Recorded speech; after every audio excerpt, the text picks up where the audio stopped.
What's this copy is wonderful.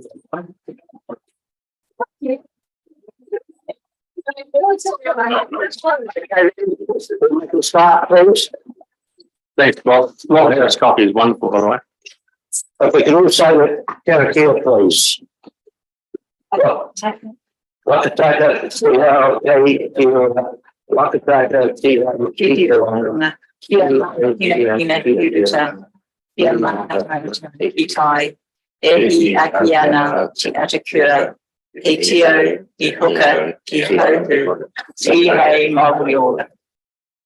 Thank you for that, and welcome to our second meeting of the Community Service Committee. And we have the Jane, someone moving second, the apologies, Sam and Lydia. All those in favour? Against? Carried. Thank you. Any extraordinary business? None. Conflict of interest? None. Public forum? None. And the confirmation of the public minutes with someone like the moves that were record. Sophie and Sam, all those in favour? Against? Carried. Chairman's report. It's short, just like I am.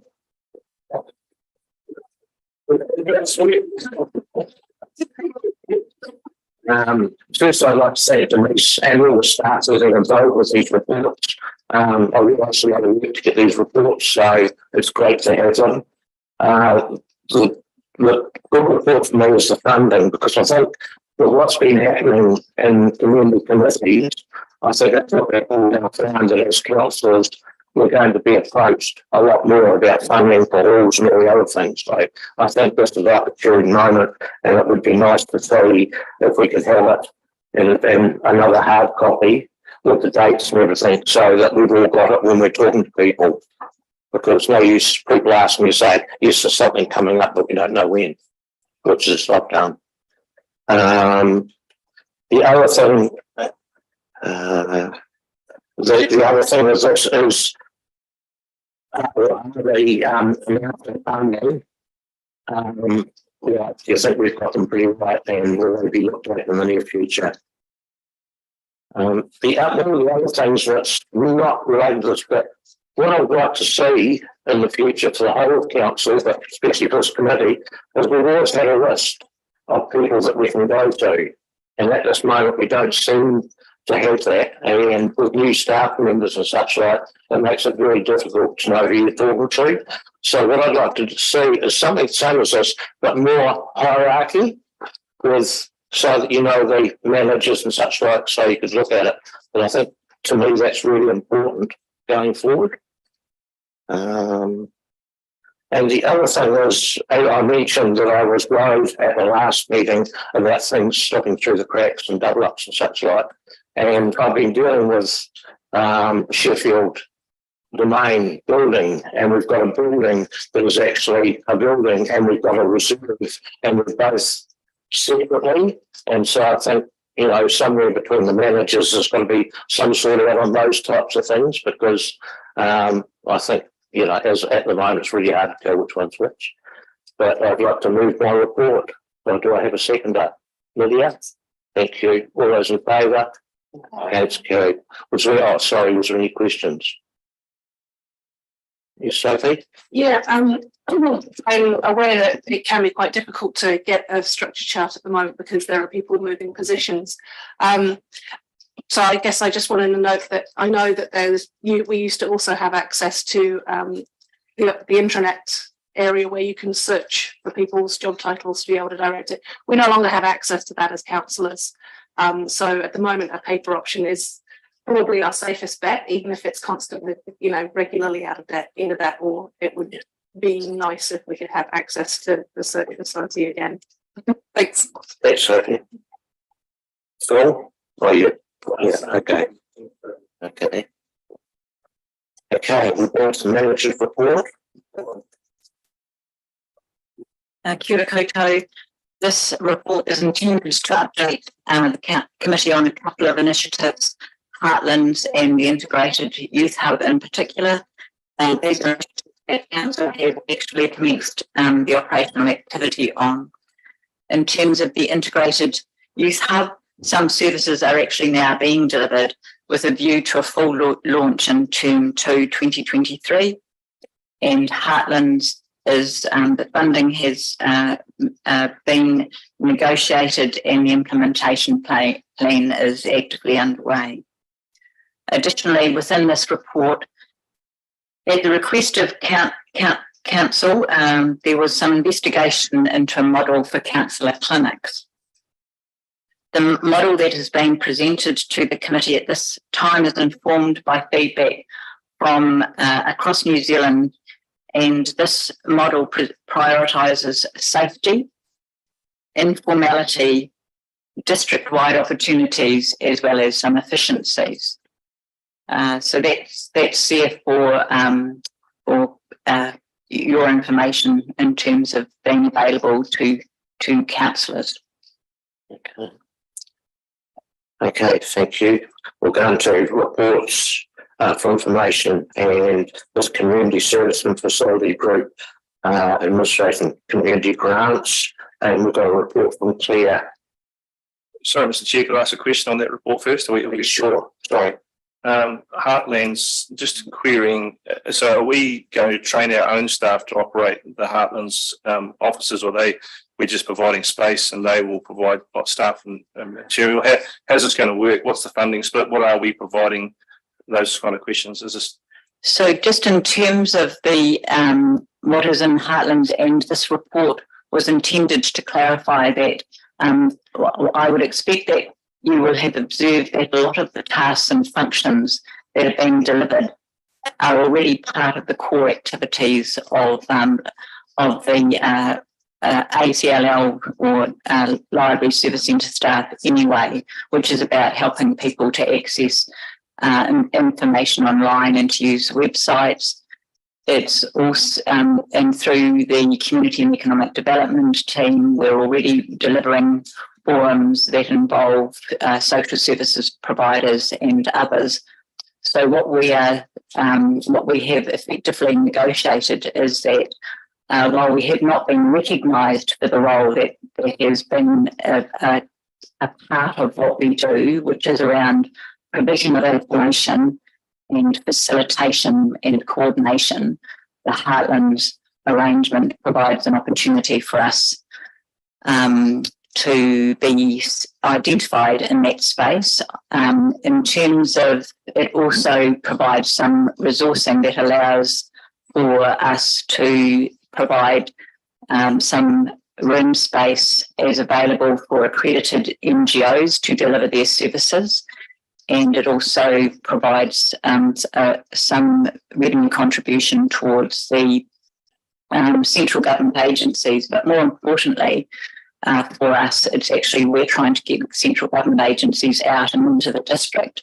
And by having an opportunity to go across the 4 libraries and service centres, it means that actually central government agencies can actually meet residents who are their customers closer to where those residents live. So that's making a facility available and using, I guess, the Heartlands role and function within MSD to create incentives and put some expectation on central government to actually come out as necessary with when they're meeting face to face with customers out into Selwyn, rather than having the expectation that customers will always commute into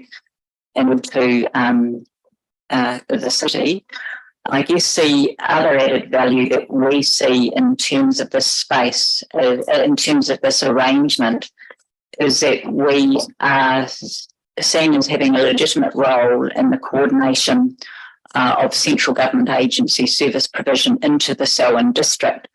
So that's not, we're not becoming the central government agency. We're not delivering their services, but we are coordinating, and therefore we can put some increased expectations on them in terms of their presence here, and as importantly to put some expectations around how they make decisions around place-based funding and place-based service provision in the future. So it is, from our point of view, an important tactical arrangement that allows us to legitimately have some greater influence on central government agency service provision, but also some support towards a higher of the rooms to allow accredited NGOs to get out and into our district as well, because that's often a barrier for us, particularly some of the Christchurch-based NGOs, to come into the district. So we're trying to remove the barriers and the reasons why not. It's quite a comprehensive answer, Denise, but it didn't really answer what I was getting at. Is it sounds to me what I'm hearing is that our existing staff will be appropriately trained to deliver the services, and B, are we going to have Heartland signage on our facilities? C, we're always very keen to make sure we are not delivering another unfunded government mandate, and our ratepayers are going to be contributing to it. So I'm certainly wanting to see some sort of spreadsheet which shows me the funding made available, the likely costs, and whether the ratepayers are selling or subsidising this in the interim or long term to understand its value for the community. So a bit more tension around the arrangement, I suppose, around the financials is what I'm looking for, just to make sure there's some assurance that we're not again delivering an unfunded government mandate. And not that I agree with what you're doing is making me, I agree with it.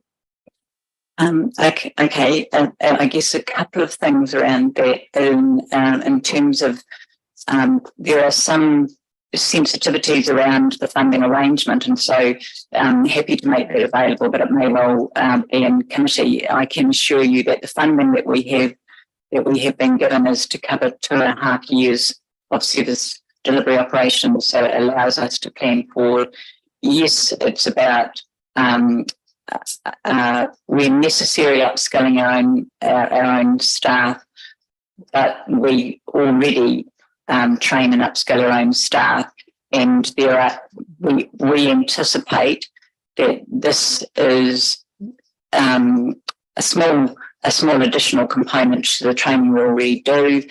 You asked about branding, and I guess our general view and the feedback that we have given to Heartlands is that the resident probably couldn't care less what Heartlands is, and it doesn't necessarily have brand power, but they are interested in specific central government agencies, and so we will be focusing our promotion on the specific central government agency or the specific accredited NGO that is coming in and visiting and available and attending.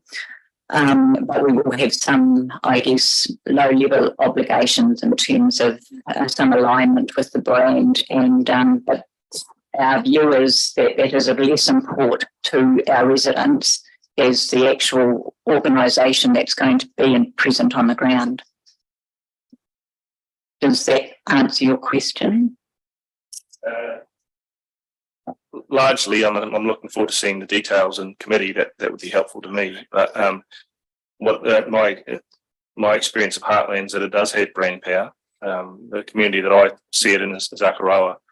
That it does have a very high visibility. It does have a mandate for reaching out to the community. I guess getting our community to understand that we are delivering these services, the ability to deliver these services will be important.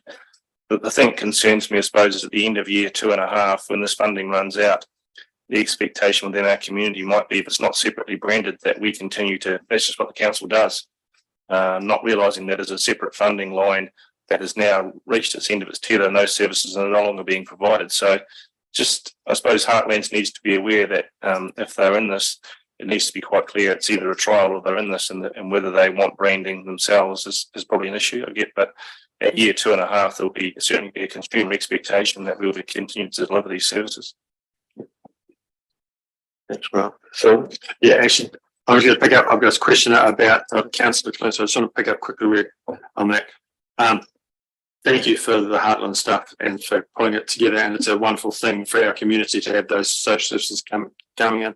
And I guess what it's a concern that we don't end up carrying the bag. So that sounds like you're right. And the other one is just acknowledgement of the great work that you and the team have done on that council clinic, where obviously we're driving that, the three of us from the Ralston ward.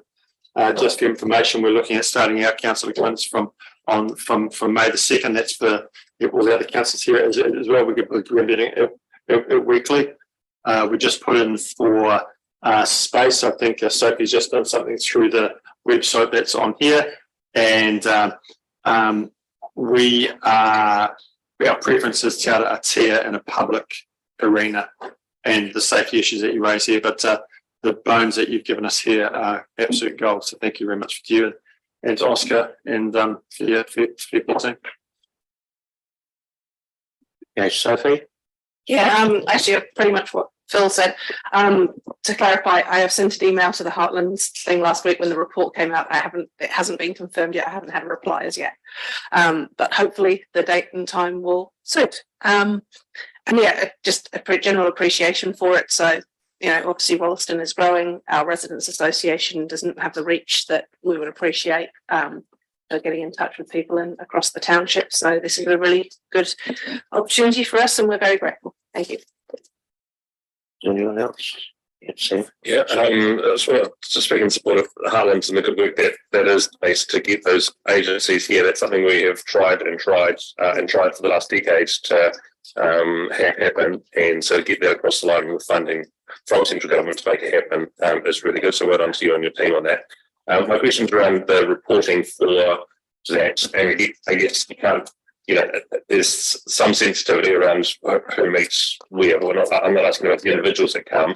I just want to know what's the outcome of this. It looks different next month than it did to this time last year around central government presence here in our district. And if that's in Ralston, good, but actually we've sold this on having facilities throughout the district. So really keen to see what the spread looks like maybe in 6 months' time once we've had a chance to see who's been here. Yeah. Would someone like to move that we receive the manager's report? Bill and right, Nicole. All those in favour? Yes. Carried. Thank you. Okay, now we're going to community service group, community grant, which is Claire. Could you come forward, please, Claire? And just by way of introduction, this is an opportunity to provide an overview to this committee of all of the community grants that are administered through the Community Services and Facilities Group. And so this is not all of the community grants that council administers. So just I want to put a caveat around that, but it's also providing an opportunity to tell you where things are at for the current financial year. So thank you, Claire. Thank you. So as Mr. Sagas provides the summary of the funding decisions and we're 2022 year to date for the 8 municipal funds. Back on, yes.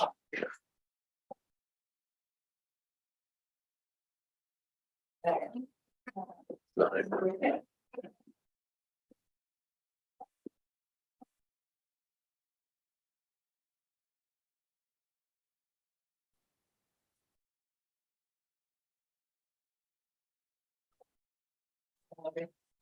So the purpose of the report was to provide the Community Services Committee a summary of the funding decisions in the 2022-23 year to date for the 8 contestable funds, the Community Services and Facilities Group administers.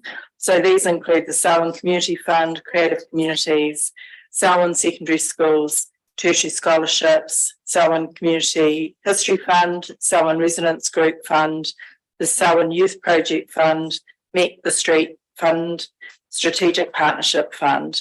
So the details are outlined in the report. If anyone has questions, be good to questions.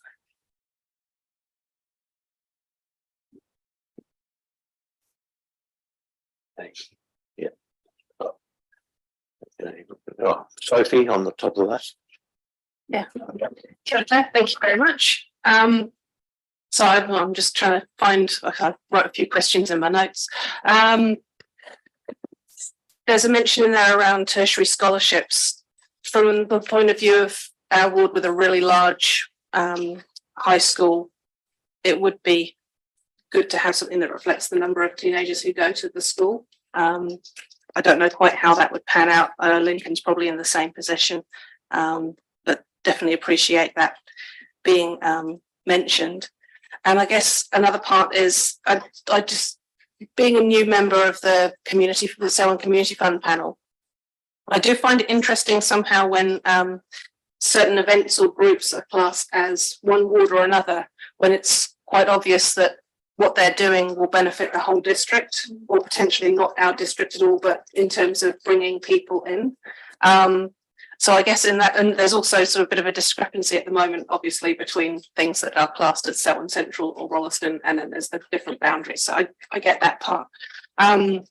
So I guess in that sense, I just want to suggest that we take the boundaries of how much money is being spent on each ward with a pinch of salt, because it's not quite the case, really. It doesn't really apply. Thanks. You may not be able to provide me the answer today, but I'd be interested to understand on page 24, there's $3,000 given to the Little River Wairewa Community Trust, which is based in Little River and Christchurch City Council, about promoting local walks. It seems perhaps incongruent that we'd be funding a Christchurch City Council based organisation. If it's promoting walks in Selwyn, I perhaps would be okay, but I'm just not sure why we'd be doing it, but not now. Maybe you can provide me some feedback. And just in the same line, I think has been a concern with particularly the fireworks, that we continue to subsidise the fireworks.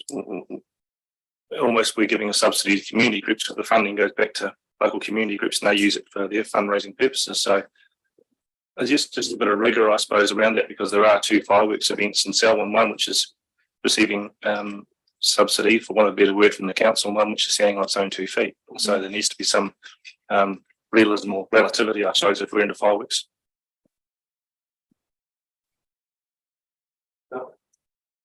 Yeah. You want to answer that now? Or do you want to Yeah, I'll get back to you. Actually, I'd about like to know more about that fireworks thing. I was unaware of, so I'd be very interested. So mine is, I wanted to talk initially about the education scholarships that we have. And I wonder whether it's time where we as a district started to look at our scholarships holistically and go, rather than having 2 scholarships per school, I think it's 2? Yeah, 2 per school. We need to be looking at higher value, less scholarships contestable across the schools. $25,000 allocated across 8 scholarships could be 5 overall scholarships, all worth more money, and then they are contested by all the schools, so that the kids at the schools, and then there's the playing field, I think, is sort of leveled. Yeah.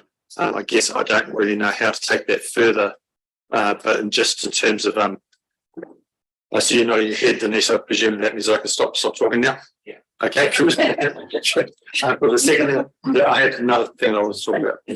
So, I was just simply saying to the chair that I was happy to respond to that, because it may not have been clear in the report, but there was also a comment earlier around the need for more scholarships, and it is our intention to annually review and to come back with some specific recommendations that will be timed to feed into future annual plan or long-term plan processes, so that decisions can be made. And that's also a similar issue that crops up with have we got enough funding in some of those funds, and there has been some comments and feedback around the Community Grants Fund and whether or not it's coming under some pressure in terms of the level of funding around that. I'm just also mindful that as officers of council, we present reports to committees of council who make the actual funding decisions. And so it might be opportune, with particularly some of the questions that Councillor Miller has raised, that the opportunity is presented to the councillors who actually were part of the decision making to give some feedback directly to Councillor Miller. As we are the officers of council, we don't make those decisions. Okay, is that it, Phil? No, I had something else that was on their Creative Communities Fund. I had the great privilege of being involved with a round of creative communities last week, and I was first of all I wanted to comment on Stephanie's very well managing the group. Then I want to talk about those people that were in the group, and if there was ever a group of people who are more equipped to work through that creative community group, I would doubt. Sorry, it was such a good group. It was wide. It was talented. It was robust. It was representative. There was experts there around the table. It was good to see, and the conversations they had were robust. The decisions they made were I believe the right ones. They considered groups that were looking at creative communities as a continual funding mechanism all over New Zealand, and they reacted accordingly. And I thought that was a good thing.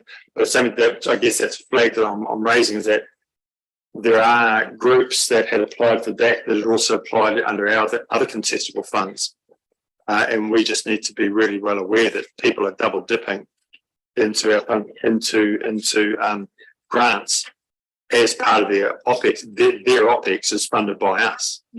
And we need to be, I guess, aware that we might be funding something that in fact it's not just an event, it's a much wider thing. But all in all, that creative community umbrella is really healthy. So thank you. Yeah, Elizabeth. I just wanted to ask about the Meet Your Street Fund. The advertisements for that in the newspaper look like it's a set amount per street, but it just looks like people are requesting a set amount. I was just wondering if you could just fill me in on, is this different to what we see advertised? So people can apply up to $75, and that's a reimbursement for what they spend on food. So it is really about giving people the opportunity to get together as a street, but we sometimes find that there might be 2 streets or 3 streets that come together to do things. So we try to be a bit flexible about that and not limit it to individual streets.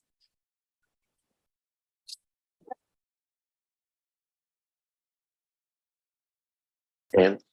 This isn't directly on this piece of funding, but just for everyone's awareness, the government's looking at funding a King Charles III commemorative plaque and tree for every district, and we have had some conversations with Phil Miller and his team about where trees could be planted and what's currently happening without creating something brand new. Is there something to join in with? And is a planting that's likely to happen at Prebleton, supported by Te Ara Kakariki, and we will look to make that a commemorative planting that will have some things with it. Yesterday, I also received, just because you mentioned Meet Your Street, Elizabeth, the Hororata community asked if they could have $75 from here to support a planting initiative to commemorate the King's coronation.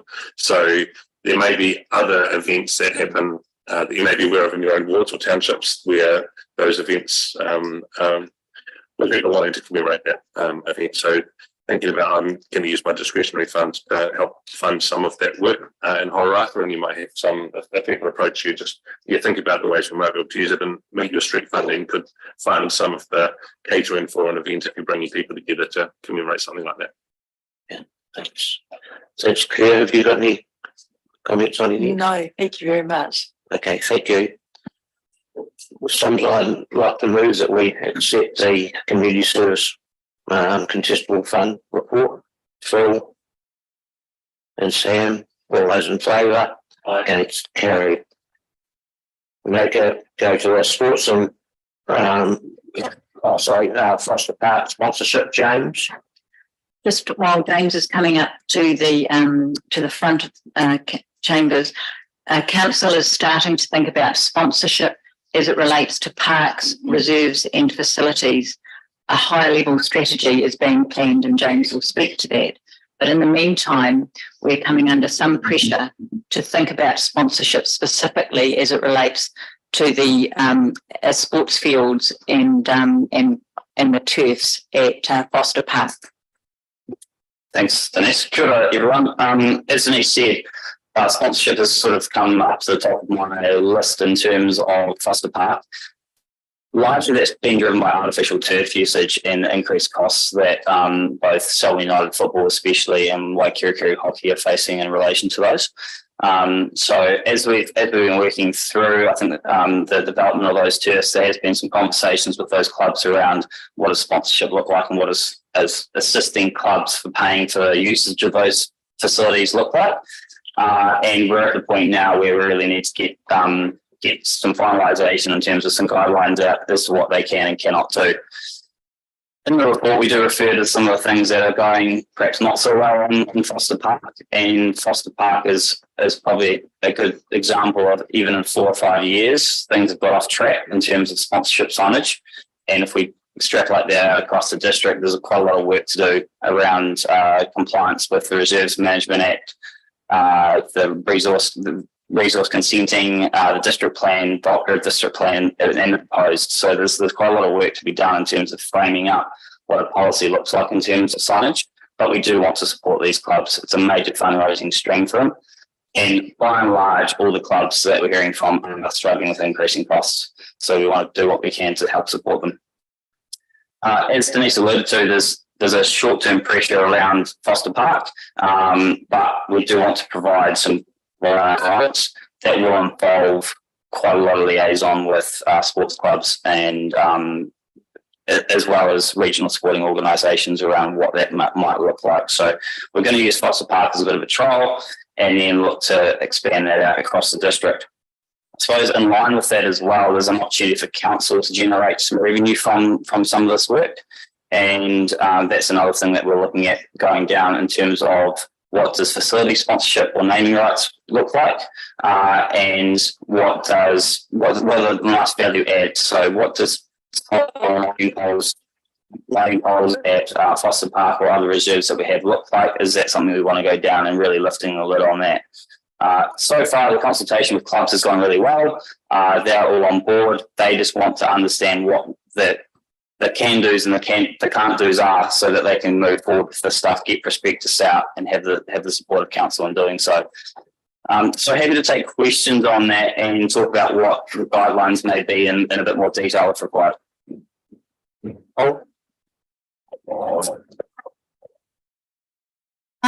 Thanks for that, and it's good to see that this work is being done. And I should preface that each of the clubs that you've identified in your Appendix 1, I've got my family's involved with each of those clubs being players in them.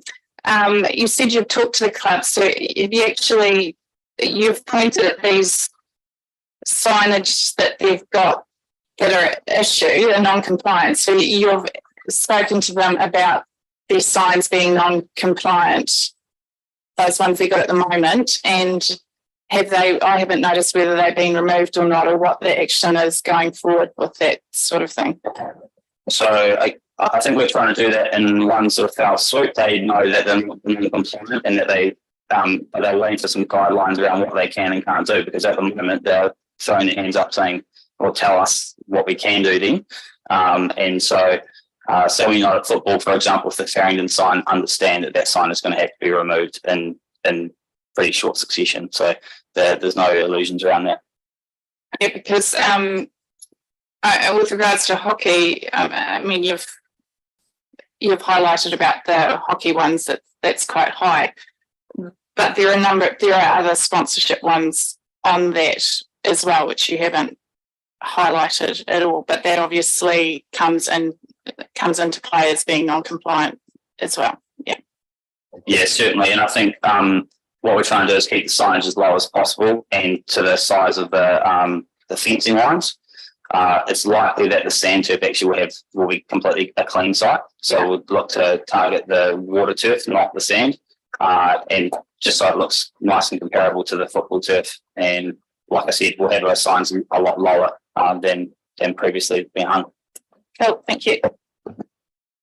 Lydia? Sophie. Oh, Sophie. Sophie, right. That's okay. So thank you very much. I think this is a good step in the right direction. Hopefully, I'm sure you won't let us be overrun by signs on all the reserves and everything. So we'll, but it's a good use of space. My comment is on for page 37. There's a mention of approval of signage design, for example, exclusions such as alcohol, tobacco, discrimination, promotion of violence.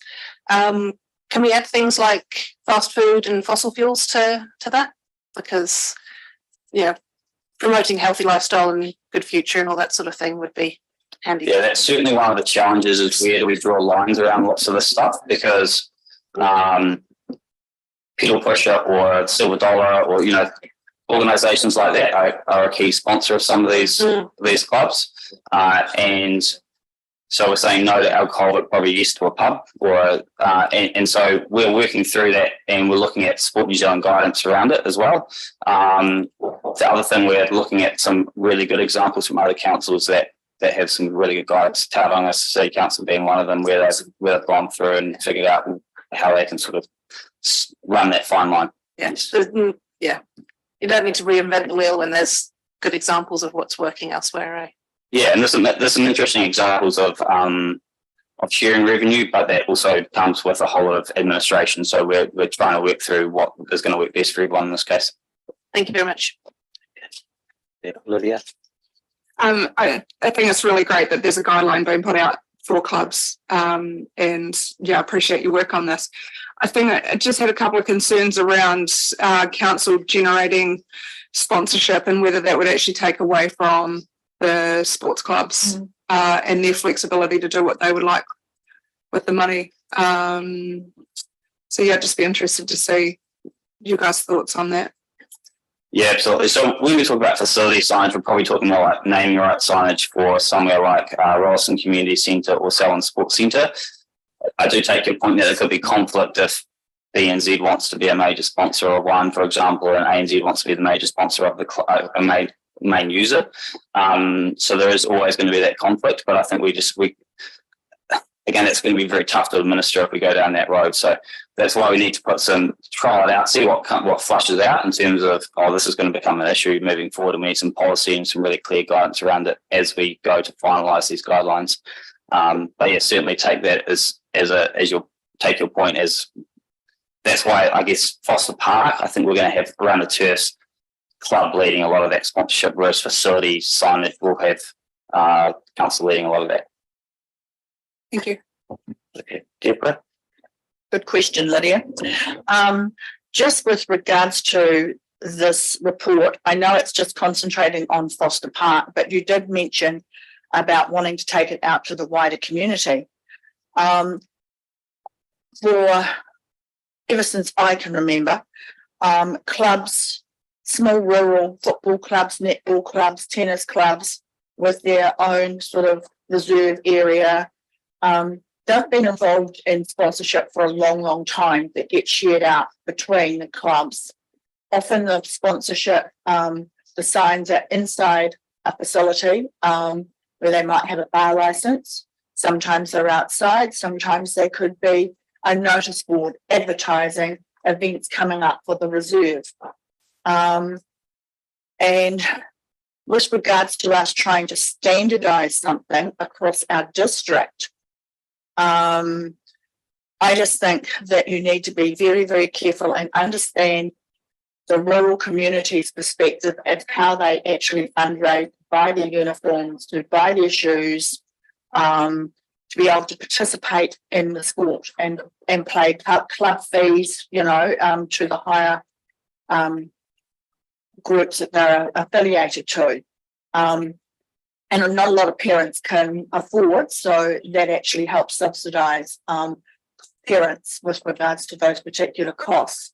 And I would not like to see us throw the baby out with the bathwater by thinking one size fits all. In this area, one size will not fit all.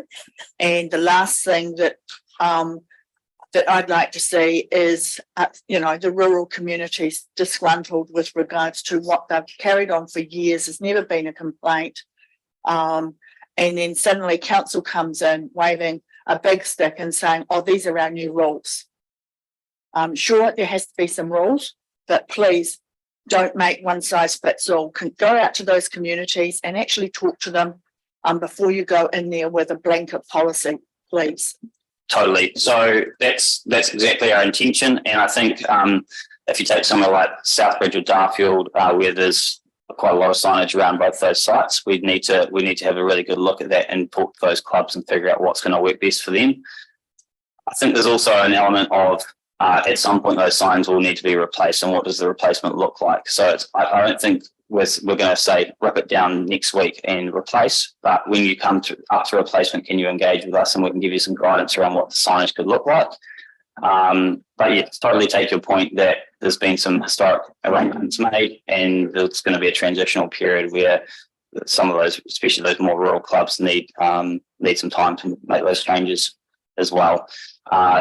Interesting point as well around there's never been a complaint. There's never been a complaint around any of the signage at Foster Park that the compliance team have actually noted or had to respond to, which is why those signs are still up there, because no one from the compliance team has actually gone in due to a complaint from public, although the signs are quite out of line with the district plan and outline plan for Foster Park. So there are some interesting things in there that just because there hasn't been complaints doesn't mean we're necessarily compliant with what we need to do.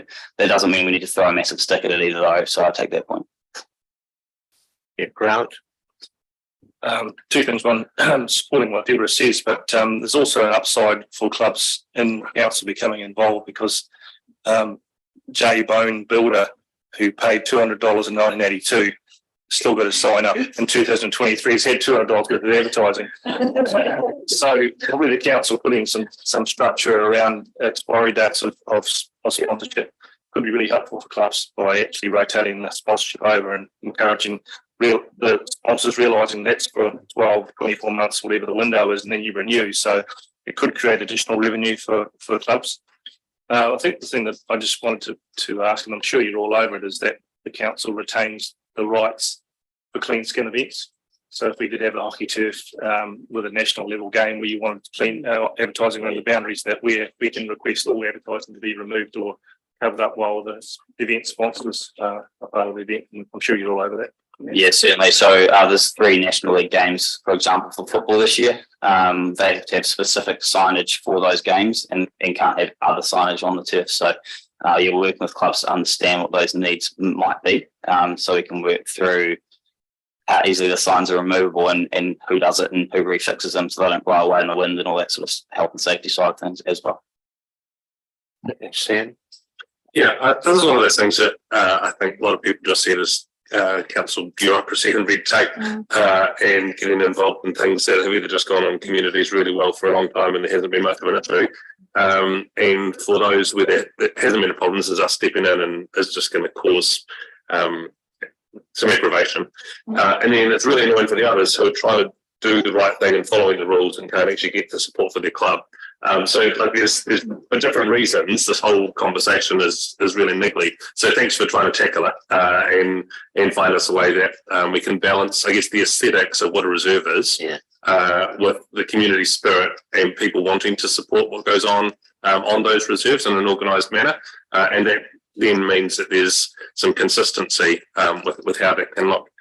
I'm not sure about the size thing. I feel like size, for me, it's more about the condition of the sign and maybe what it looks like in the end. But size as a parameter for saying too big, too small, actually one big wall done nicely can be far better than having 12 little crappy signs in a space. So I'm not sure that the size piece here is quite right. And yeah, I guess I've just challenged that up front, and I think maybe that will come through the process of the trial. But I kind of feel like when you see big things done nicely, it's more cohesive and actually fits into an environment better than lots of different things in different colours all over the place based on the individual organisation that's done the sponsoring. And lastly, I just say, as has already been shared, that if we can make sure we liaise with all clubs across the whole district about what this trial is, what guidelines look like now, so they've got a 2 or 3 year lead in to what might be coming to them, and it's not just landed on them with 3 months notice before their season starts in 2026. Yeah, certainly. Yeah, absolutely. The signage guidelines at the moment under the operative district plan are 1 square metre, so tiny. So we're trying to sort of go to a size that is big enough that it actually is going to work for sponsorship, and test that out, and then obviously we'll have some flex when we come to finalising a policy down the track. Yes, sport liaison, and I'll talk about that a little bit in my next presentation, is going to come a big part of this. The number of clubs in Selwyn that use reserves is relatively large, and we do have resource, which is really good, but it does take some time to sort of build those relationships, build trust, and as I'll talk about soon, there has been a history of council, I think, going in and liaising around projects or problems and then leaving, and not really having an ongoing relationship with those clubs. So trying to start that and maybe use this as part of the conversation starter as where we're at. Okay. Thank you. Elizabeth? Hi, thanks. I really liked what Sam said. I felt a bit the same as well, that we need to be really careful as well, not just for the community, but also the clubs like Deborah was referring to, the way that things are being done. So I just wanted to ask, the first thing I wanted to ask is, have you approached some of the clubs and had the discussions about how they view this, and is it being well received? Yeah, we did quite a lengthy engagement late last year. I think it was October, November last year with all the Foster Park users, so all the clubs on Foster Park. The response was largely, we want to put signage up, we're trying to hold back, but we also want to generate revenue, and we don't know what we can and cannot do. Okay. That probably gets extrapolated out into other things, like how many food trucks are allowed, how many coffee carts can we have, where can they be, how is it, like once you start pulling that thread, there's a lot of things that start to come out of it. Yeah. So it's quite interesting. Yeah. And also the part of that conversation as well is around why does some people have club rooms with bars and some don't, and how does that whole thing work as well? So there's quite a lot in, I guess, club usage of reserves that we're just starting to get into because of the history of having reserve committees and that being dealt with reserve by reserve. So we're trying to take a bit more of a holistic approach. So my B part to that question is, it's a wee internal joke there. What are the current payment processes, or what are you looking at? I'm just wondering if it's one-off payments, is it a year-by-year payment, or do people pay monthly? And is it currently being factored in for businesses that have gone out of business or they're facing bankruptcy or something? So in regards to sponsorship signage, yeah, that'll be dealt with through clubs based on the guidelines that we provide them. So they'll be dealing directly with whoever the sponsor is. Mm-hmm.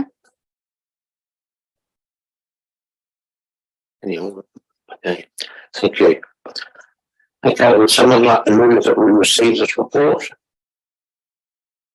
Elizabeth, Deborah, all those in favour? Thanks, carried.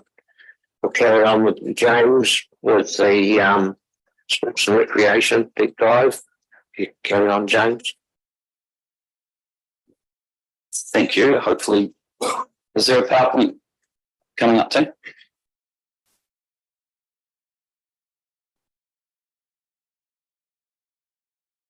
But just while we wait for Oscar to help set up the presentation, what is intended with the Community Services Committee is that over the course of the year, we will take the opportunity to provide this committee with the scope of some of our core community services and facilities teams activities, as well as also using the opportunity to take you a bit deeper into a couple of key projects that are sitting within the work program. So so James is the first cab off the rank, but there will be other deep dives that you can expect over the course of the next 12 months.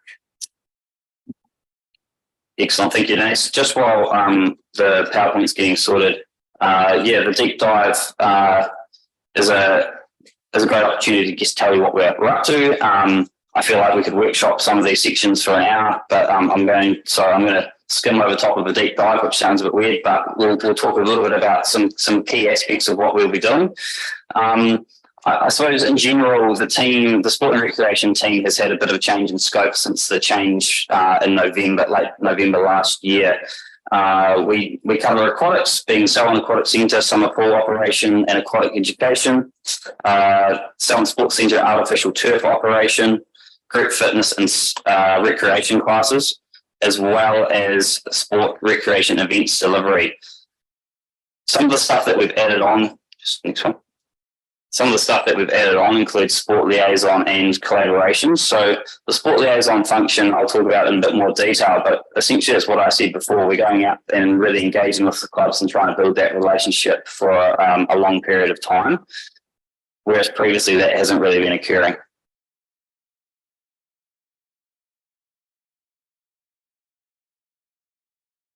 We seem to have a few technical issues here. We can see it in front of us, but it doesn't, it's not appearing on the. You can see it. We can see it here. Yeah. Yes. Okay, we'll have a break. Okay. Sorry, Jen.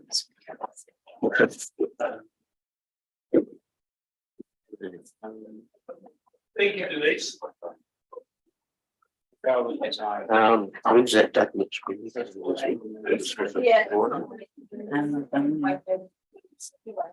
I think we're running. Yeah. Yeah, it was a strange, like report threw us under the bus. We put a few things and didn't give us a right of reply. So it might be. I think we're going to strike more and more of that. And so at the next meeting, we've got something to reply with. Well, you just raised a whole lot of stuff. I don't know that that's the role of your report. Yeah.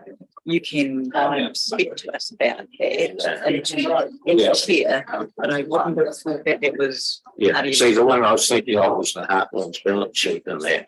Well, you want to leave and get back. And I'm using that your report. Yeah. Your report is just said, thank you. This is. Yeah, right. Are we on Team Road? Yes, yeah, sorry. Yeah, so, yeah. So it might be good to think about what your report. Yeah, well, I talked to David about it, because I talked to you, and then I talked to David, and he said he'd do it, and then we missed out on that other side. Because I didn't know that you were going to say, oh, stuff that needs to happen. No, well, yeah, but all I'm saying is, in the future, I'm not saying it has to be done now, but I just feel that is really important. It's not the same. That would have been a valuable, I don't think, discussion, but I guess I'm thinking maybe a bit more structure to so that I can see what's coming. Yeah. And if it requires a reply, I can be prepared. Yeah. Or it doesn't involve me. I'll talk with Kelvin about that and what we're going to do so that he can at least really back. Yeah. Okay. I was just giving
could you resume where you left off, please? Absolutely. Thank you, Mr. Chair. So as I said before, the existing scope of the team was the aquatics operations, both at Selwyn Aquatic Centre and summer pool operations, Selwyn Sports Centre and artificial turf operations, group fitness and recreation classes, as well as aquatics education. So we're covering those bases, and then adding in some sport and recreation events, delivery and facilitation. We're sort of touching on that initially. We've expanded it out somewhat though. Recently added team scope of sport liaison and collaborations. And I'm going to talk to you a little bit about some challenges in terms of facility capacity, especially with Selwyn Sports Centre and Selwyn Aquatic Centre, and then some challenges and opportunities in terms of Melbourne Aquatics. So as I was mentioning before, sport liaison is going to be a big part of the sponsorship side of things moving forward, but there's actually a lot of other opportunities that it brings for Selwyn District Council as well. Historically, we've had reserve committees running reserves, which means that we haven't really been able to oversee what happens in terms of bookings and usage on those fields. So we really get a better understanding now of what that's going to look like and where capacity may actually be sort of somewhat hidden.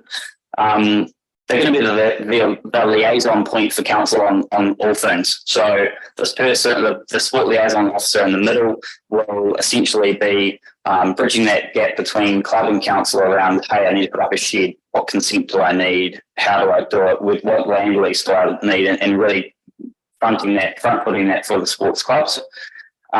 This group's also going to be identifying and attracting both regional and national, and potentially even sort of Oceania type events to Selwyn.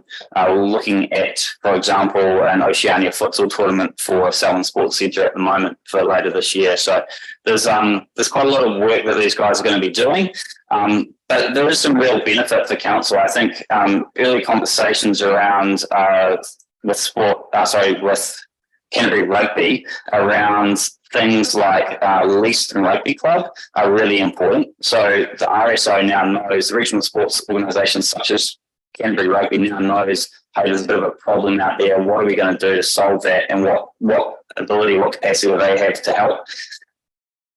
And generally, in the rugby conversation, they're well funded and have the ability to really lean into that and potentially look at doing feasibility, capacity building work with that club individually, which is really good. In terms of the ongoing relationships, as I said before, that's been something that has been probably relatively poorly done by this council. We've been at a size and scale where we probably had enough of a relationship that we could get by. But I think especially in the last couple of years, we've seen a bit of a split there in terms of we only go to someone if there's a problem, or they only come to us if there's a problem, or if there's a project on hand, we get involved from a project team point of view, and then they drop off once that's done and sort of into no man's land. And there was certainly risk of that, for example, with the artificial football turfs, where Selwyn United were heavily engaged by the projects team.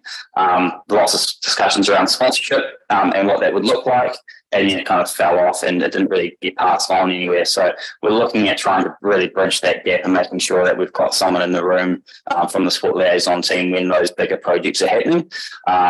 With Leaston, the Leaston projects at the moment being probably front of mind, but also things like the district park development that's happening at the moment, or the master plan's happening, and Lincoln Domain extension as well. So there's quite a few little projects that we can add some value to there and help hopefully smooth out that relationship.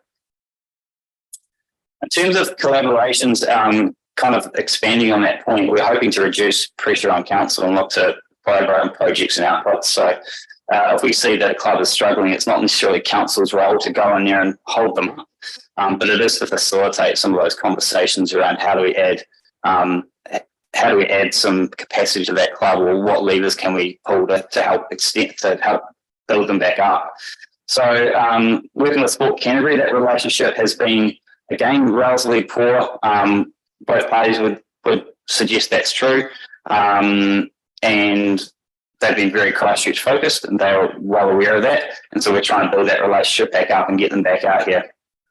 That's been quite good recently. They've offered us a play advocacy role. So that is someone that sits in council and is essentially a council employee that will go and look at projects or developments that we've got coming online and looking at the play opportunities for children and how the linkages for transport and things look like for the community that the development's happening in.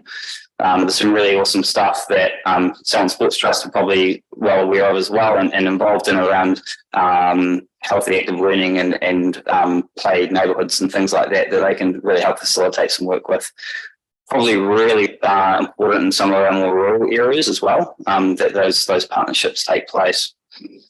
In terms of the regional sporting organisations, I touched on that a little bit in terms of the Leeston project, but Canterbury Rugby, mainland football, Canterbury Cricket as examples. They're obviously the bigger sports, but do have a really big part to play in some of those conversations around district park field allocations and how the whole spaces and places work is structured. So we're really looking to build some more some stronger relationships with them and figure out where they start and stop and what they can help with.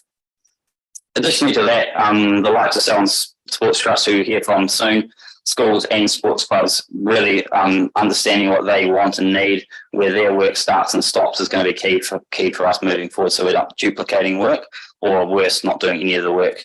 I think, for example, Selwyn Sports Trust are doing some really good stuff in schools and doing some activation work in schools, and that's somewhere that council doesn't really have to dip into, but does provide us with ultimately a really covers the need in the community, which is really awesome. Indoor capacity is a really interesting topic at the moment. I think the last couple of years have been pretty untidy in terms of really clear usage numbers because of COVID. And we're now starting to see where things are going to settle down at, and we haven't seen any slowdown, which has been really interesting. So the next slide really indicates the sort of the demand that's currently coming online. The start of that graph is indicating basically COVID operations, so down pretty low, remembering back to when we had 100 limits of people in certain size facilities or certain areas, and then cranking through back into basically general operations. You can see there's a strong winter peak there for Selwyn Sports Centre, and we're highly expecting that this winter to be probably more towards the 45,000, 50,000 person mark. Is it more permanent? Just based on the bookings that we've received. Netball and basketball in particular are really struggling with their model of operation, so there's quite a lot of work for us to do around working with those clubs about how best to environment to find themselves. Selwyn Aquatic Centre is really interesting. I think in terms of Learn to Swim, we are up around 3,500 kids per term in Learn to Swim, just in one facility, which is really strong. It's really good. It does come with its own problems.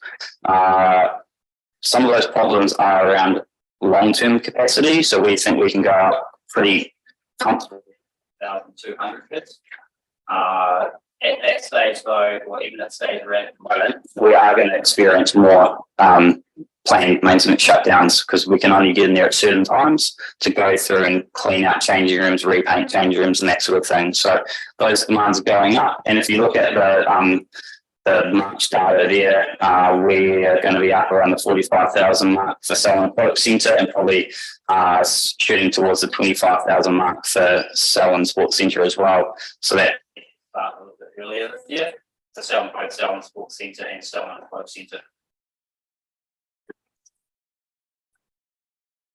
Last time I spoke to you, there was some conversation around swim location data. So where the swim participants were coming from, and we managed to pull that data last term. I have to say that the data isn't necessarily perfect because people do move around a little bit and don't necessarily update their details, but it's probably a fairly accurate snapshot of where things are at. Noting there that 85% of participants are coming from Walton, Springston, Langton, Christchurch, West Melbourne.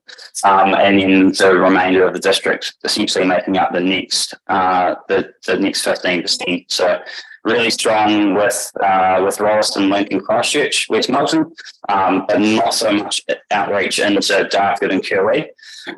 Noting though that Darfield and Kirwee, this doesn't include learn to swim access into Darfield pool. So there's another 100 odd kids accessing into Darfield and Darfield pool to learn to swim. So interesting in terms of the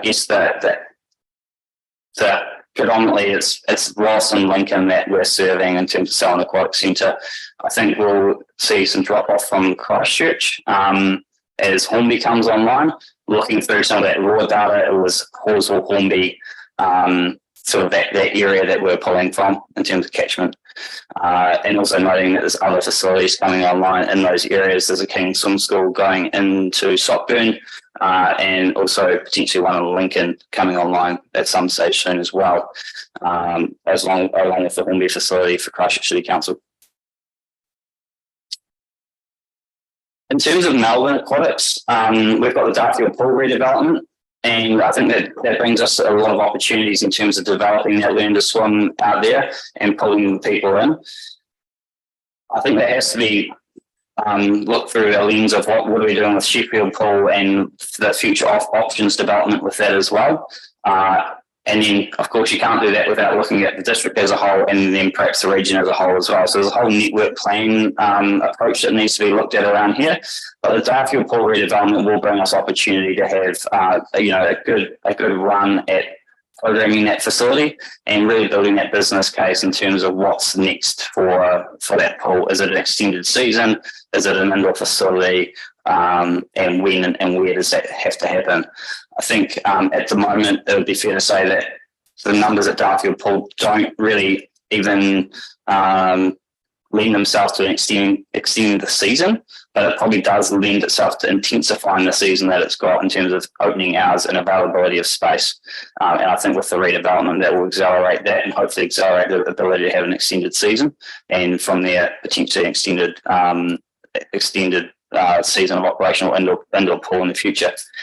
Sheffield pool as well. I'm going to do a communities pool, summer pool report next committee meeting, just to give you an indication of final numbers, and included in that will be a structural report on Sheffield pool. But really, the strong interest in the community at the moment. They've recently completed the locals club have recently completed a survey of pretty much most of the residents wanting some sort of development of the pool or some more information on what's happening with the pool. So I have to see that becoming a long-term plan item. And if not, they may submit on the annual plan in terms of what's going to happen out there.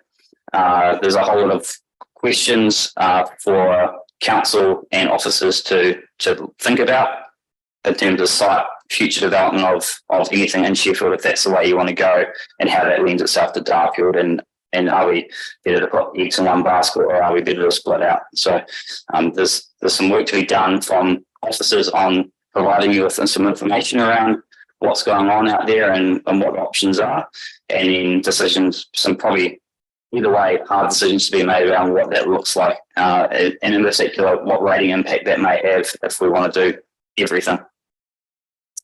Darfield pool redevelopment, though, tender has been, we've received tenders, we've had preferred and working through tags on that. Work will start in April, early April, and finish November, all going well. Obviously, we're doing work outside in winter in Darfield. It could snow for a week and that could blow us out a little bit, but we've got some fat put into that program, which will be really good. And excited to see the opportunities that brings. Already we're getting good feedback around upgrading changing rooms, but programming is really key. And the learn to swim, there is high demand for learn to swim out in Darfield. The one day that we are doing is having up to 80, 90 participants a day. So, and there's another private swim school operating out of that site as well under facility hire agreement, commercial facility hire agreement. So there's plenty of opportunity out there. Happy to take any questions. Nicole? Can you go back to your first slide? So I might have not been totally listening when you were talking. And so the next one. No, it'll be the next one after that, sorry. Mr. Chair, just for clarity, are we still in public being videoed, or is this now a private meeting? Still live. Still live. Yeah. When you're talking about the regional sporting organisations, I just wonder about that because I see Canterbury Hockey is obviously involved with the turf, and I just wonder why they aren't there. And there's also other kind of regional, like We could have EG in front of it, but I didn't want to list all the okay, so that's what I missed out. So I did clarify why was the squash camp, like we can go, yeah, we can go down. okay, that's all right, because I just to clarify that those weren't just the three that you're talking about. Thank you. Okay, Phil? Sure, your next slide. No, Mr. The one with the graph, go on there. So I forgot this right, the Selwyn Aquatic Centre, so for, let's take the February, 40,000 people. 50,000 is easy to work with. Do you mind if I work with 50,000? Correct. 7.7% of those people were from Christchurch, so around about 3,000. That data is just for Learn to Swim, but you could probably assume that it would be a bit of a stretch. I'd say that number would be a little bit lower. Yeah, well, my question is, what are your thoughts on the funding for the people outside of Selwyn District? Are they being charged the same rate as Selwyn ratepayers? Okay. Noting that we're still is not in public excluded. There's a bit of a slippery slope there in terms of funding around Christchurch facilities, and I think that's being dealt with at mayoral forums, but that's not something that council has addressed in terms of different rates for out of district ratepayers, mainly because I think our neighbouring councils don't do that, so it's like for like. Thank you. Sophie? Yeah, thanks, James. So quite excited to hear about play advocate role, because I think that's pretty cool considering the average age of the district and the sheer number of kids we have in the area. And just a quick question though, so you mentioned a summer pools report coming next time. Since the last meeting of this committee, we did a wee bus trip around Ellesmere and we had a look at Kalinchi Pool, which looks beautiful, but it's in the middle of nowhere and apparently had 10 whole families accessing it last year. Is that part of the report there? Because obviously we had a couple of years ago the difficult decision of not continuing with Halkett Pool, and Sheffield, well, we need to close Sheffield, but we seem to be reviewing that at the moment. But yeah, so that's all part of that report. Kalinchi's part of that. I think Kalinchi's very volunteer, obviously very volunteer reliant, and we've had a couple of good families recently that have started to move on, or their kids have got older, or they moved out of the area, and that is probably like the 10 family thing. It probably isn't as much of a concern as not testing the water part of things. So, and that's sort of starting to happen again out there, and we're sort of having to lean on them a little bit more than we'd like. Leeds and Learns Pool, on the other hand, just anecdotally is going really well in terms of the testing. They've got a big volunteer base of 7 or 8 people that are going in there regularly and testing water and helping keep the place clean and tidy. So that's going fairly well. I think, yeah, Kalinchi's getting quite close to that crux of what do we do with it long term. And like you said, because it's in the middle of nowhere, it's not just easy to pop down there from work at lunch to test the water, or straight after school to test the water. Thank you. Paul, did you have something else? Or? Oh, no, sorry. Okay. Grant? Just checking in, I guess when we developed all these facilities, there was a very strong emphasis, particularly from John Reid at the time, around fit for purpose for community use. Is this just a happy byproduct of the facilities that we're now able to look at these sort of national and even semi-international events that we can accommodate here? And so the second part of the question is, and it has been raised before, is this part of your process looking at perhaps a signature event which is in Selwyn, regularly and is known as a Selwyn event? You're just thinking of like the tourist out and for instance, cycling. Is that the mindset you're developing, or just improving on that blank page? Is facilities are community use facilities, but to international standard, a lot of them. So one off that Selwyn Sports Centre isn't amazing, but it does cover off international requirements for most sports, especially futsal. We've got an international, I think, for certified pitch outside and a international accredited hockey turf as well. So we're kind of silly not to, I guess, try and jump in that conversation where we can. Fence is always an issue.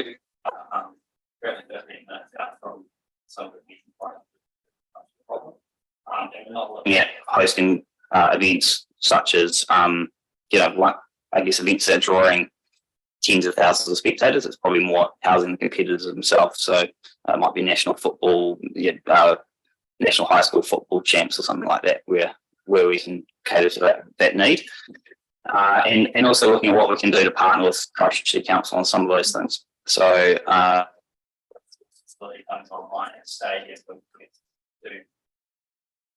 it's coming to Christchurch, and what can we do as a satellite to those to either absorb some of the displacement that creates from especially somewhere like Metro Sports Facility, Paracore, or jump on the bandwagon and host some of those as well. I think hockey would be a good example of where you can centralise it at Mopuna but have some games out in Selwyn. The answer to your second question is no, that's not something we have looked at this stage, but it may be developed over time.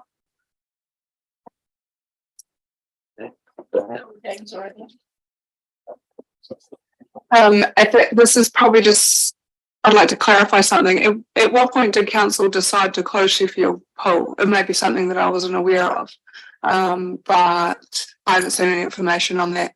And considering we're in public display, I'd like that clarified, please. Yeah, I don't think that has ever been a resolution passed through council around closing Sheffield Pool.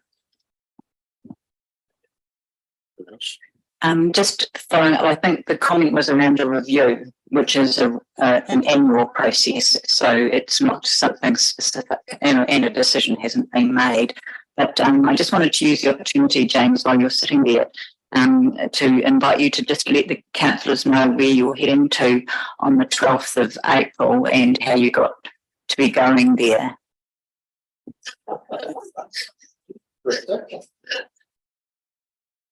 Asking that question? No, I'm heading over to run the Boston Marathon on the 17th of April. So nice trip. Qualified through running the Gold Coast Marathon last July. So managed to find a nice window where there was no COVID and go over there and run a fast time. So heading over to run with 36,000 other people and do the after party at Fenway Park. Yeah. Nice. Thanks. Elizabeth? Hi, you just mentioned before about the King's Swim School opening in around the Stockburn area, which would potentially take the Christchurch 7.7. Lincoln's at 11.6. Now, you also mentioned King's Swim School for that. Is that the same swim school? You're anticipating people from Lincoln would prefer to drive into Woolley instead of to Rolleston? No, King's Swim School, I understand, are looking to partner with Lincoln University. And build a facility on university grounds. I will caveat that with saying I've heard that since I've started with council 5 years ago, and nothing's really happened yet, and it's gone round and round. So, but I think going back to the overall capacity issue and the network as a whole, if we do have sort of 50,000 people or 60,000 people between Prebbleton, Lincoln, and Rolleston coming online, we are going to need another facility somewhere in that area, whether it's ours or someone else's. So who's responsible for having helping assist and having those discussions for the university and King's Swim School? Again, is that just between the two of them, or does SDC get involved in some way? No, that's not a conversation that we've been a part of. Although we did have an initial conversation with them in the room 4 or 5 years ago, just to understand what they were doing and where they may want to do it. At that time, there was even discussion about putting them at the end of my drive, which would have been problematic about now because we're looking to extend that with the reserve extension. So we have been involved in conversations a long time ago around land acquisition for them, and looking potentially to partner. That said, I think Learn to Swim is a massive offset for the facility. So if council was to build a facility, it would be really a good move for us to look at running Learn to Swim ourselves rather than contracting that out. Sam? Yeah, I totally agree with wanting to think about what national or regional events could happen in a space. Having been involved in high school nationals before, I think it's a sort of level that we could easily do. But between that and Sail GP on, not that we have a harbour, but that type of level of event costs the host millions of dollars, but also has a massive, there's a payback for that around the international audience, and well done Christchurch over the last couple of weeks for that. Where do you see us playing in that game of facilities speak for themselves and we give the users a much better experience by them playing their tournaments here rather than somewhere else, compared to when we start funding to attract events to be here? And probably along with that goes the conversation that 2 years ago happened between ourselves and Christchurch around the Women's World Cup, where we weren't part of hosting or a part of the host, and yet our facilities would have provided a much better host experience for those that are coming here. We didn't contribute funding. We weren't named in the application. There's a whole list of reasons why we weren't there. How do you see that partnership going forward? And this is probably a little bit, as Phil mentioned before, in your response around the stadium. There is actually a huge benefit for us of having great events held in the city that are part of Greater Christchurch, and there's a Greater Christchurch support for that. So where do you see the future of attraction of events and where that sits with our own facilities and partnering with Greater Christchurch NZ at the moment around Greater Christchurch hosting some big things? Yeah, certainly. So good that you mentioned Christchurch NZ. That's a relationship that we're really trying hard to work into at the moment, and using some of those, especially some of those women's sporting events that are happening around Christchurch later this year to leverage that. I think we're in the process of trying to secure some trainings for our team at the moment, and some of those I won't mention the tournament or the country that we're looking at and potentially hosting because we haven't nailed it yet, but starting those conversations now. I think it's a bit like the sports club liaison stuff. We need to be just chipping in there early and then developing that as we go, because medium to long term, I would like to see us starting to bid for some of those larger events, ones that we can safely handle. But that with the artificial football turf and things like that, and the grounds that we have, especially in Rolleston, all centralised, I think there's real that we have the ability to do that. I'm not probably talking about international women's senior World Cups or anything, but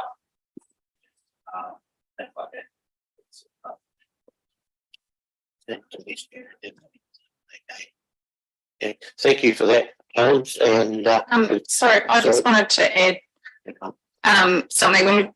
I've brought up before about how John Reid has done at Foster Park, so that all those clubs there working together, and the opportunities that it has given us in our areas. I'm just trying to find the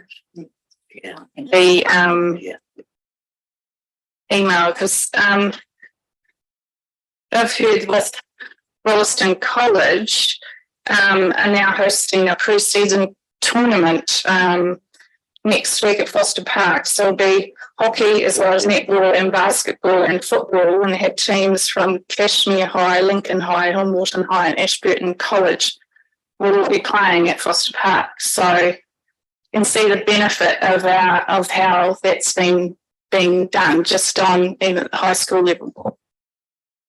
Yeah, that's a really good point. And I think there's I won't steal Doug's thunder too much when he comes up next, but there's some opportunity to have probably a bit more of a sell and focus on some of those tournaments as well, where we actually have a high schools meeting regularly as well. It's just not something that happens.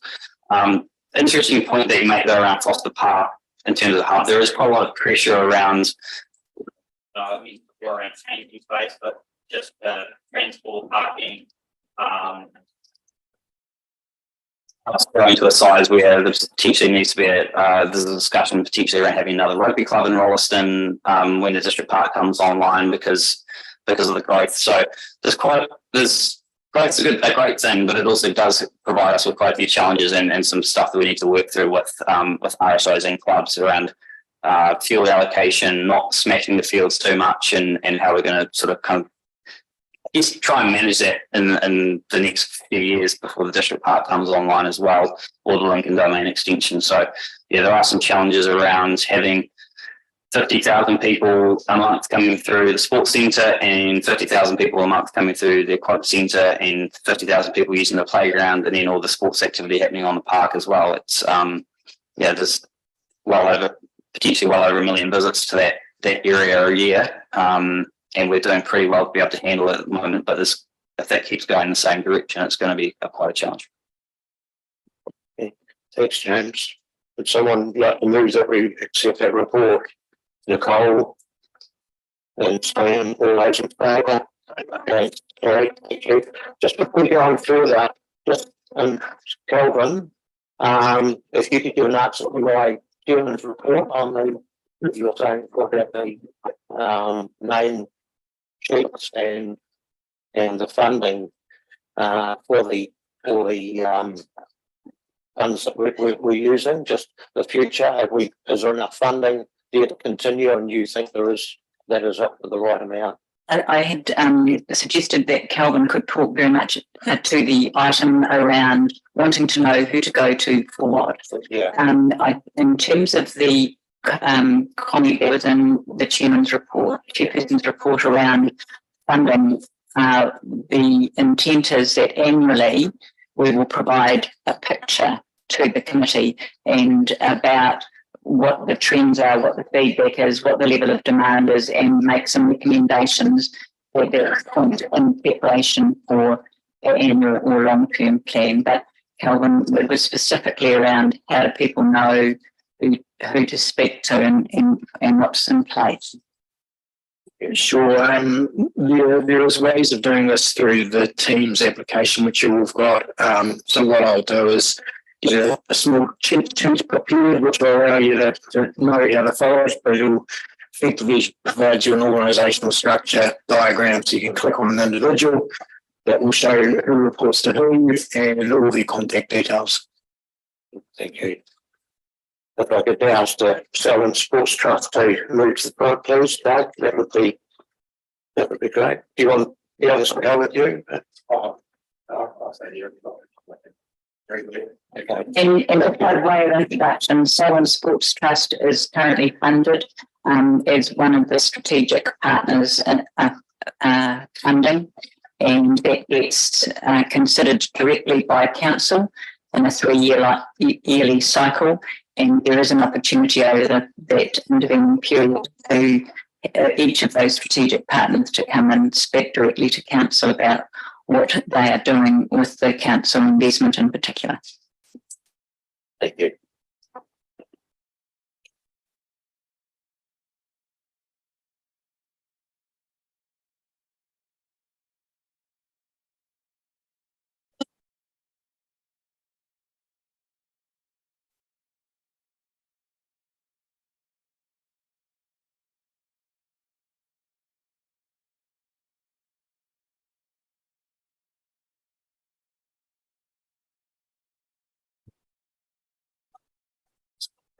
Sure. Well, thank you for the opportunity to talk to you all today. But I do ramble a little bit when I talk, because I am passionate about the trust, so I expect to be cut off at some point. Because I've got a wee bit to try and get through today to explain a little bit in depth of what the trust does. So I'm Doug McSweeney. I started with the Selwyn Sports Trust in November last year, so I haven't been in the role long, but I've got my alerted colleagues with me today, Jacinda Valentine, who runs our community activity and events, and also Mitch Prendergast, who is our activation manager. So any questions I can't handle, they're going to help me out with today. And what I thought I'd do is I'd just go into a little bit of detail about where we're at with the trust and what we do. With Jacinda and Mitch, it's quite easy to explain what we do and that we run programs, which Mitch leads, and events, which Jacinda leads. I sit on the admin side, and then we have staff who support delivery across both those areas. So here is our staff, a really great group of staff. So we've got 8 staff in total, 4 full-time and 4 part-time. Quite a diverse group, which is really great for what we do in the community. Diversity of thought is really important for the Southland Sports Trust. You're probably aware we have also 6 trustees, 3 male, 3 female. And I know John Reed's name was mentioned earlier. He was an original trustee, and I think a big part of the legacy of the Southland Sports Trust was established by John in that we focus on leadership and participation. So really great to be able to carry that through. So as far as purpose and priorities go of the trust, listed up here behind me, leadership is really important. As I mentioned, we're really building to inspiring the community to be physically active recreation. We've redefined, I guess, these priorities over the last 6 months with a real focus on tamariki and rangatahi. I'm going to talk a little bit more in detail about rangatahi in particular, because I know there's a gap for the Selwyn area. We support and advocate for RSOs and clubs, and then some broader community advocacy.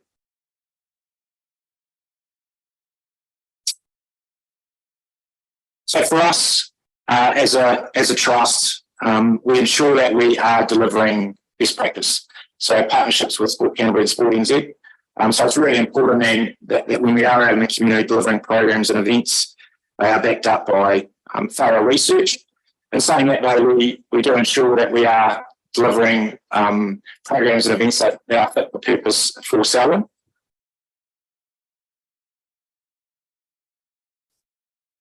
And inside that delivery, we also have partnerships that cater to the whole community. So Parafed, the Halberg Foundation, and we also deliver programs and events that focus on females, Te Ao Māori focus, and the rural community.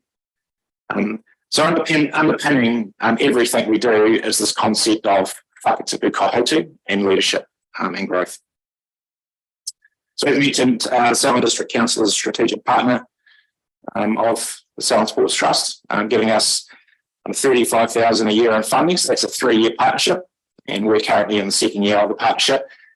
As far as the expected outcomes of that partnership, that the council have highlighted is focusing on increasing participation through physical activity of Selwyn children and young people.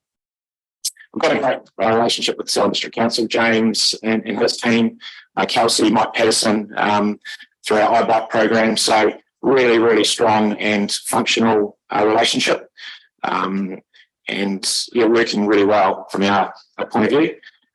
As I mentioned, we do represent the whole community in what we deliver. So Māori, young people, rural isolation, older adults, and working towards an intergenerational connection. So older people and young people, and how we can bring them together.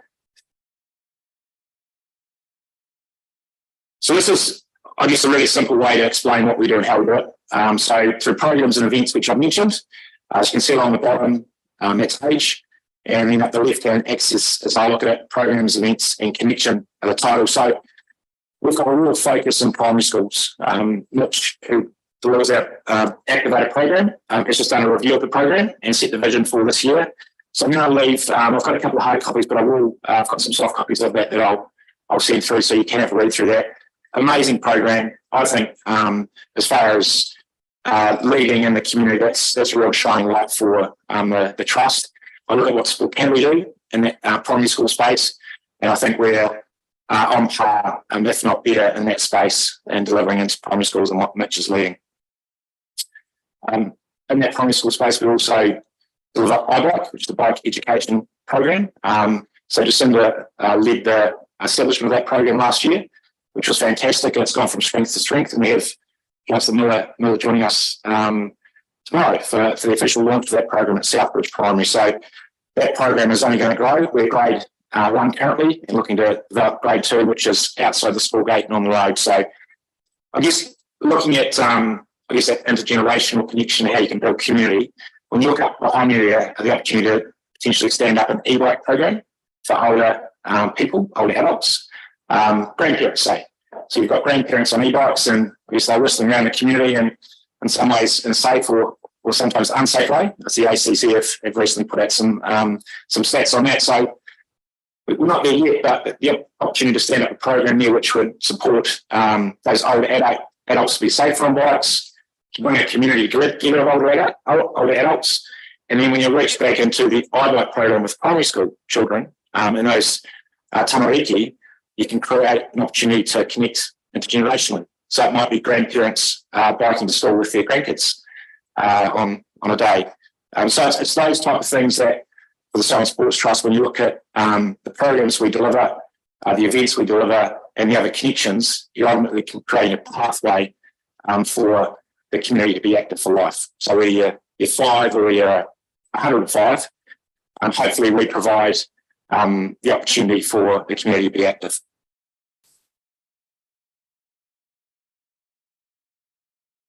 So I guess looking a little bit deeper into what we do, and in particular how we're funded.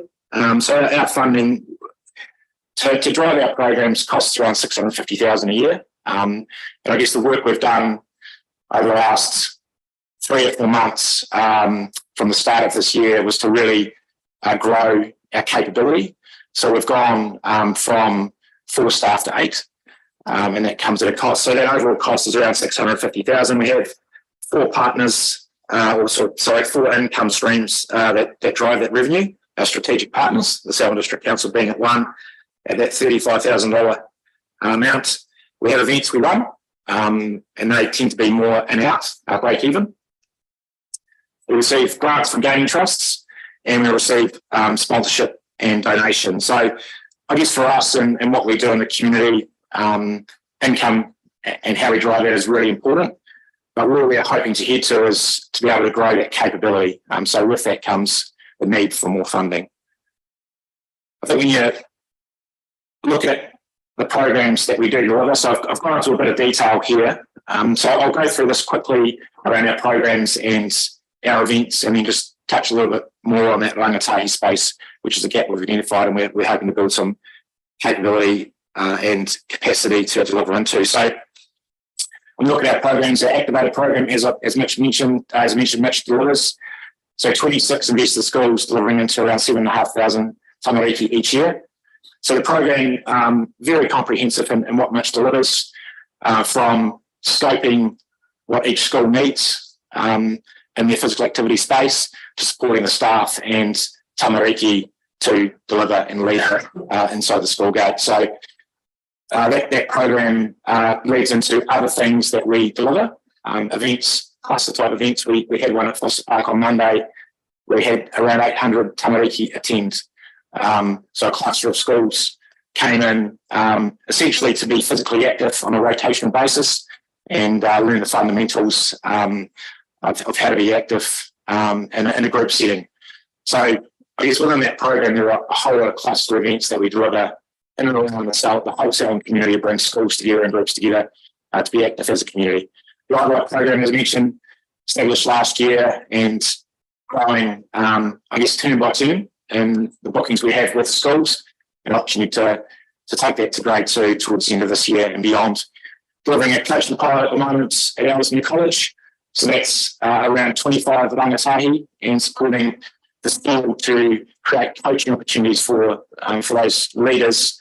A great coach leads to a great experience. So for us, coaching is a really important opportunity, which we're looking to develop this year. Currently delivering a program for some at-risk youth.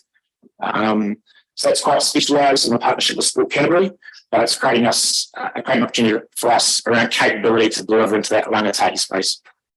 Our Hero Rules pilot is focused on wahine, and currently around 6 schools and 150 tamariki. So those young female who are a little bit disengaged, trying to bring them in through sport and physical activity. So wahine activators delivering that. And we're also just finished up a pilot around coach education. 20 coaches, again, rangatahi space, which is really, really important for us. That's going to finish in May. We're looking to extend and grow that through the 4 secondary schools. Our events, so Kuru Games, really a destination event. I know there was a little bit of chat about that earlier. footy games for us, obviously COVID has caused some disruption over the last couple of years, but Jacinda's leading that for us this year, and we're pretty excited about the opportunity to grow that, make it bigger and better. She will help me out here, but 2,500 tamariki. I think we've got 70 schools who participate. So Selwyn, First Right, wider through Canterbury, Invercargill, West Coast, an opportunity for schools from all around the region to South Island even to come to that event to participate, alongside the parents, teachers and support crew that come. It does, I'm sure, create a little spark on the economic impact scale for the Sound business community. Primary School Spectacular. So this is an event which Jacinda was planning for this year. Activation Spectacular, it's called. So running over 4 weeks. So I guess a lot of disruption last year, call it winter sport in term 2 through bad weather. So Jacinda's decided to put that indoors. So through the Aquatic Centre and the Selwyn Sports Centre, putting it under the roof so it can actually be delivered over 4 weeks. 2,500 tamariki, 20 activities for the whole community. So those that have special needs through Halberg being supported.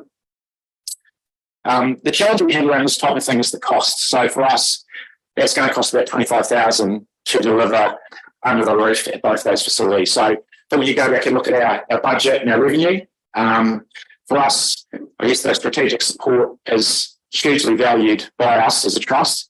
But when you're sort of paying 25, 30,000 to hire a venue, some additional costs around office space, so we're probably paying back 50 to 60 a year through the Selwyn District Council, I guess, for the opportunity to create physical activity in the community. So I guess for me, in my mind, a little bit of an imbalance there. But don't get me wrong, we wholeheartedly appreciate all the support we get from the Selwyn District Council and James and his team. Some other activities we run, again, that when you think about that pathway and that diagram earlier, ultimately what we're trying to do is create opportunities with the Lake Crichton multi-sport event, Selwyn Runner Festival, where if you're a primary school age child, you can participate in those events, bring the family along. So it's about creating opportunities through events where the whole community can participate. So events good and competition's good, and they do feature in our events, but participation is more important to us. Every year we look to innovate. We've got some really exciting stuff we've got on our table this year that we're looking to stand up, all going well.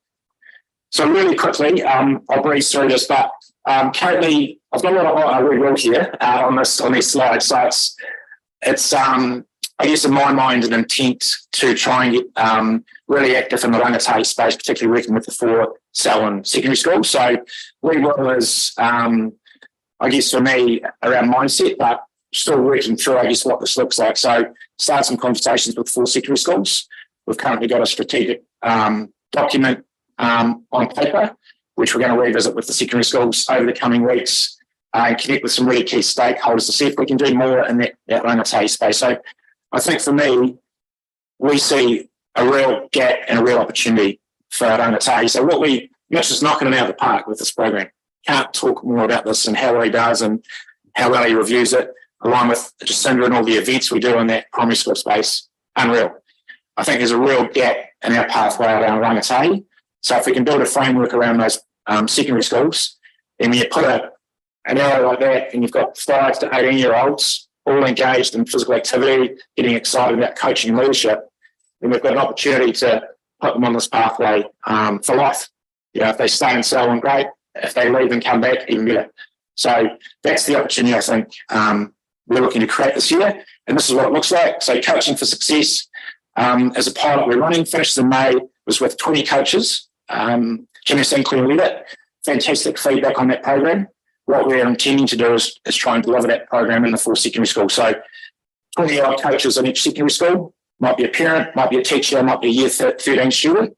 So getting them excited about coaching and the philosophy and the holistic approach to coaching, not tech and tech. It's actually how do I be a great coach? So the story I guess I tell around that is I'm a parent, I've got a 9-year-old son who plays cricket. I'm a parent who tries to coach. And you put that parent hat on a lot when you're trying to coach and tell kids what to do. I think if you put a coaching hat on, it's completely different. You make it more fun, more enjoyable. So I think for us, building coaching capability is so important in this community. and secondary schools as to start to get a framework. So we're looking to get that program underway. Below that, we're running a pilot at Ellesmere College. So this is around 25 students, and this is more linked into NCEA. Supporting Ellesmere College around that, and then there's 25 students, 3 leaders and coaches. So if we can do that, well, then you time gone. Am I out? Yeah, I was checking how many more slides there are to go because Just a we're couple. running out. Yeah. So coaching leadership is important in a nutshell. We're going to get that pilot up and we're going to run it for secondary schools. Looking at, I think James mentioned this a little bit earlier, looking to try and set up some competition-based stuff around amongst the 4 secondary schools. Year 9, 10, it's going down expensive. Kia Festival in September.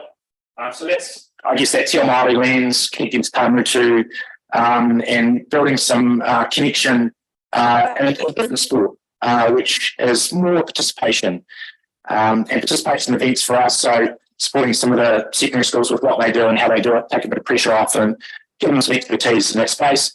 Final slide is just around at-risk youth. So we're currently delivering, it's a CPAR and 10%.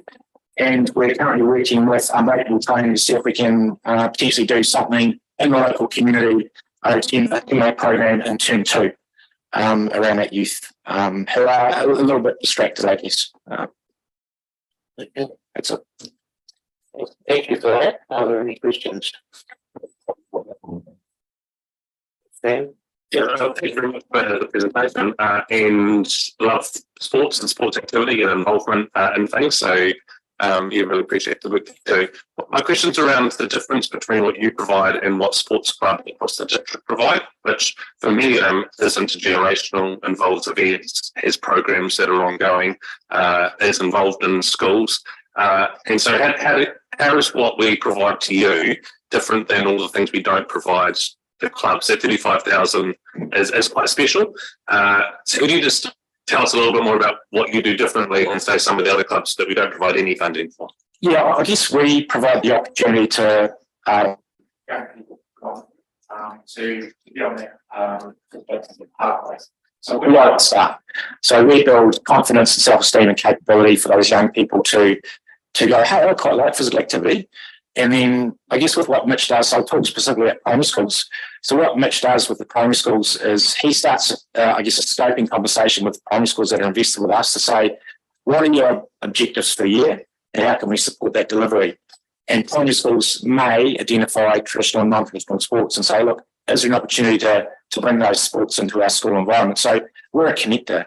We create, I guess, this level of confidence and capability amongst the teachers and those tamariki to be active, and then connect them into, I guess, traditional and non-traditional sports. So we're right at the bottom, and we're creating, the bigger we can create that base of that pyramid, the better for all those traditional and non-traditional sports. And I think this is where it's potentially going. And sorry to keep talking here, Sam, but for us, there's an opportunity to connect everything together. Like an example would be with our coaching program that we're hoping to stand up in secondary schools. If we can get a year 13 student coaching in a secondary school environment, we'll connect them into coaching within inside the school gate. So they might coach, a team inside the school gate. We would push them to coach a team outside the school gate. So it might be a primary school team outside the school gate. So that year 13 is connecting in, and then we overlay that with a connection to a sport, traditional and non-traditional. So that year 13 student would have to go into a rugby club and run a session for an hour, and the coach would step back. And so I guess the opportunity for us, that's a coaching example, but it's a connection to inside the school gate, outside the school gate. So for us, that's the opportunity that we create is to build that pyramid across participation and also coaching leadership. Nicole? Thanks for your presentation, and thanks for the work that the Sound Sports Trust is doing. And good, you made mention of the Koro Games. I mean, that is really huge for these intermediate age kids to be able to play.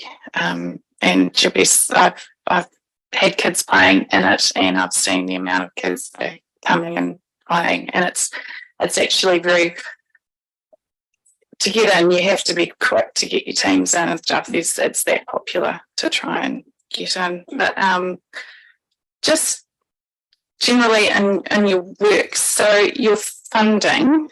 So question around, so we have got committed for 3 years with the amount that we've given. But you so you mention about the events and you get money for the events to cover the events, but the other sponsorship and things that you get, is that just on an annual basis that you have to apply for, or how does that work? So it's really not appropriate to be talking about it. I'm happy to another time, but I'll look at again specific.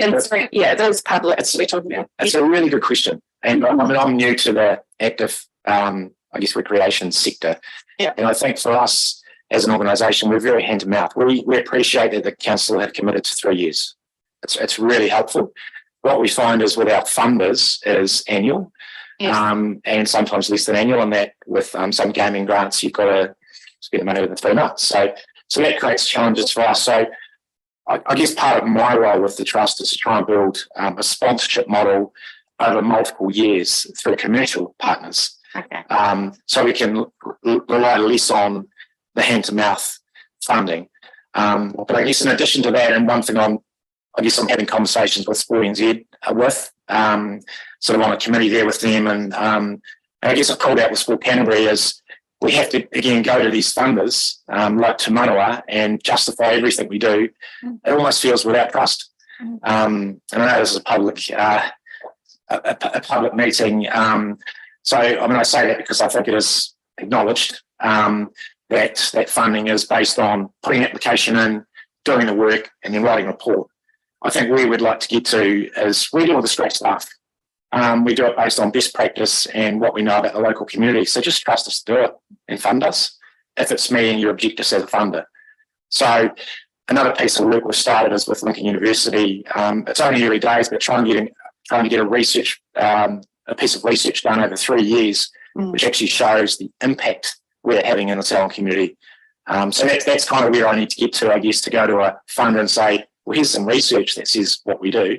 Now fund us for 3 years or 4 years or 5 years, not for 6 months or a year. Okay, no, that's good to hear, because the question I had was about like national money available, but there's obviously, you've been talking to Canterbury sides and obviously Sports NZ, because I've got no idea of what money would be available out there for groups like yourself. So thank you. Okay. Elizabeth? Hi, thank you. I just really appreciate hearing that there's a couple of areas that you've touched on which I feel are kind of weaknesses in our community. I'm just going to raise 2, obviously. Just wanted to quantify what that looks like if you're able to give me an overview. The first one was, and you sort of referred to parents putting on a parenting cap rather than a coaching cap. Do you have a space that's designated to working for parents to help? Because there's always a very big shortage in the community of volunteers. So just wondering if you guys have been able to target that audience. And the other one was the at-risk youth. You've mentioned 2 groups. One of them is the way Te Puna Oti Wai.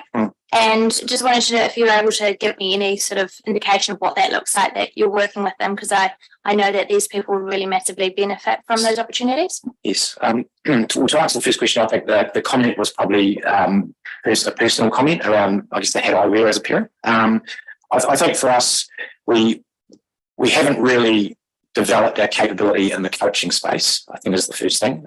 We've run a pilot, which was very successful and still going, finishes in May. I think what I presented is an opportunity for us to deliver more in that coaching space because of the value that offers the community. Great coaches, great experiences, like a great teacher.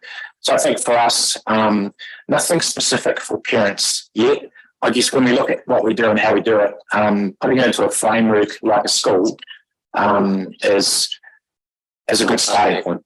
And I think with our Activate program, it's not a starting point now, it's an established program that's really successful. So I think with this year, if we can get buy-in from the secondary schools to be able to establish some coaching type programs, parents will be part of that group. Yeah.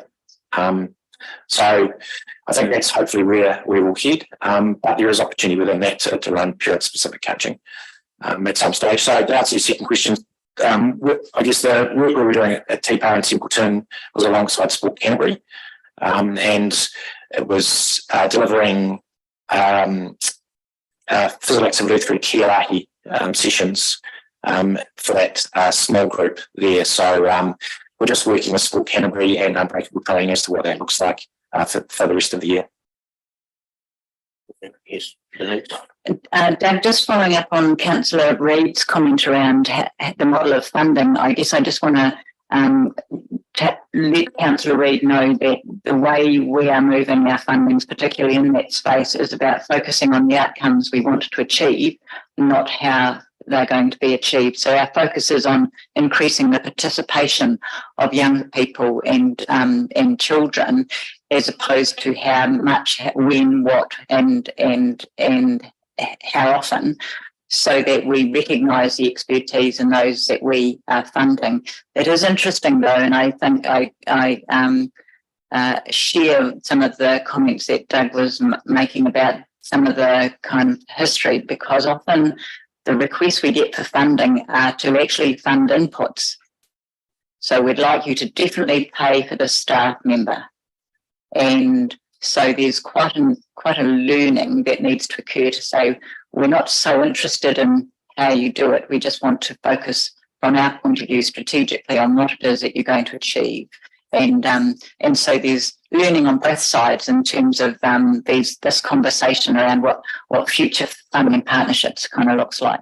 Yeah, I think just to add to that, I look at our staff and our capability and our diversity and what we do, and I have full trust that we are doing right by our programs and our events. And that's really important, because when you talk about impact, you can run a program for, let's say, 100 kids, and you can be a terrible facilitator and run a terrible program, but you're still running a program for 100 kids. Whereas if you are running you're a good facilitator, you run a really great program for 100 kids, then I guess the impact on that is far greater than just having a number of 100 kids. So I think that's the key thing that we do. I mean, I'll blow our own trumpet because we do a really good job in that space. So I think that's kind of where I need to get to with some of the other funders, is believe in what we do because we're really good at it. Yeah. Thanks, Doug, for your presentation, and thanks for all the work that you do, and hope it all goes well in the future for you. Thank you. I really appreciate the opportunity to talk to you all, and as we've got the other work tomorrow, so we'll see you then, right? Thank you. Thank you.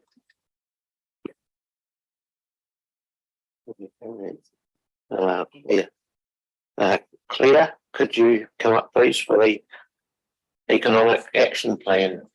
So just as Claire comes to the front, just to preface the fact that what Claire is about to present is a transitional strategic economic development plan, which is intended to move council forward in terms of a more intentional role in economic development in Selwyn.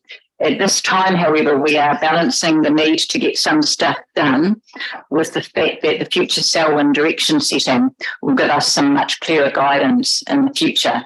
So that's why it is framed as a transitional plan. And Claire, just a couple of things that have come in from comments that councillors have made over the course of this morning that you might be able to touch on. One is about how we look, what are we thinking about in terms of attracting events in the future? And the other one is about sometimes there are opportunities that are cool, but not strictly speaking council business. And has there been any thinking about how we might attract investment in some of those areas? Thank you. So we are talking about the transitional Selwyn strategic economic action plan. So in terms of an introduction, this is a refresh of the action plan which was prepared in 2020, which kind of set the groundwork of where we were looking to develop in terms of economic development.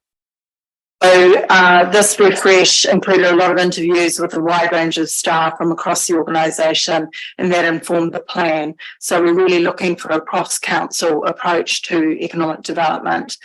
And the actions provide a high-level guide for economic development work, and the plan provides some recommendations. So in terms of Selwyn's current economy at a glance, in terms of, a response to growth, we've got plenty of filled jobs and businesses, but lots of opportunity to do more with Selwyn people getting into local Selwyn jobs, and of course the growing population driving the economic development outcomes as well with businesses. In terms of Selwyn versus New Zealand growth, you can see that that we are performing at a higher level than the rest of New Zealand. So, as a direct response to growth, we're seeing that performance.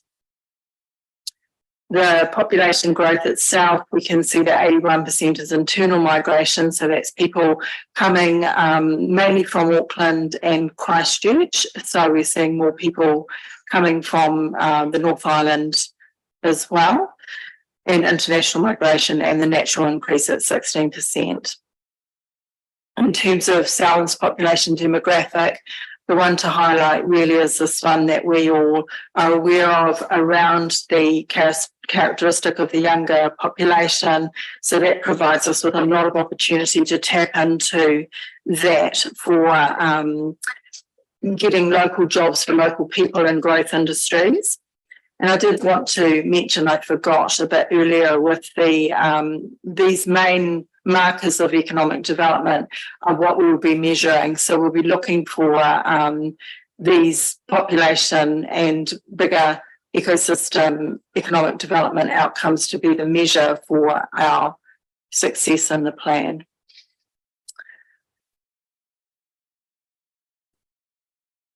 In terms of employment, we're looking at a slightly less growth in employment, but still good growth. And we can see some, did I skip over a slide? No. So you can see that we do have some challenges and opportunities. Of course, you'll be aware of these, so we can talk about those in the questions if you'd like to go into those in more detail. This part is really what I want to spend a bit of time talking about, because this is really some actions that we are undertaking at the moment in terms of setting the groundwork for the future plan. So the key accountabilities as defined in the action plan identify medium to long-term opportunities that have the greatest impact on economic growth. The plan signals a more aspirational and ambitious economic development direction with strategically identified goals for economic growth, targeted and confident for Selwyn's future. The first one I want to talk about is really about a shared visible presence for economic development, potentially in the new town centre or in an area that's appropriate, which provides a public face for council's support for entrepreneurship, business and economic development in Selwyn.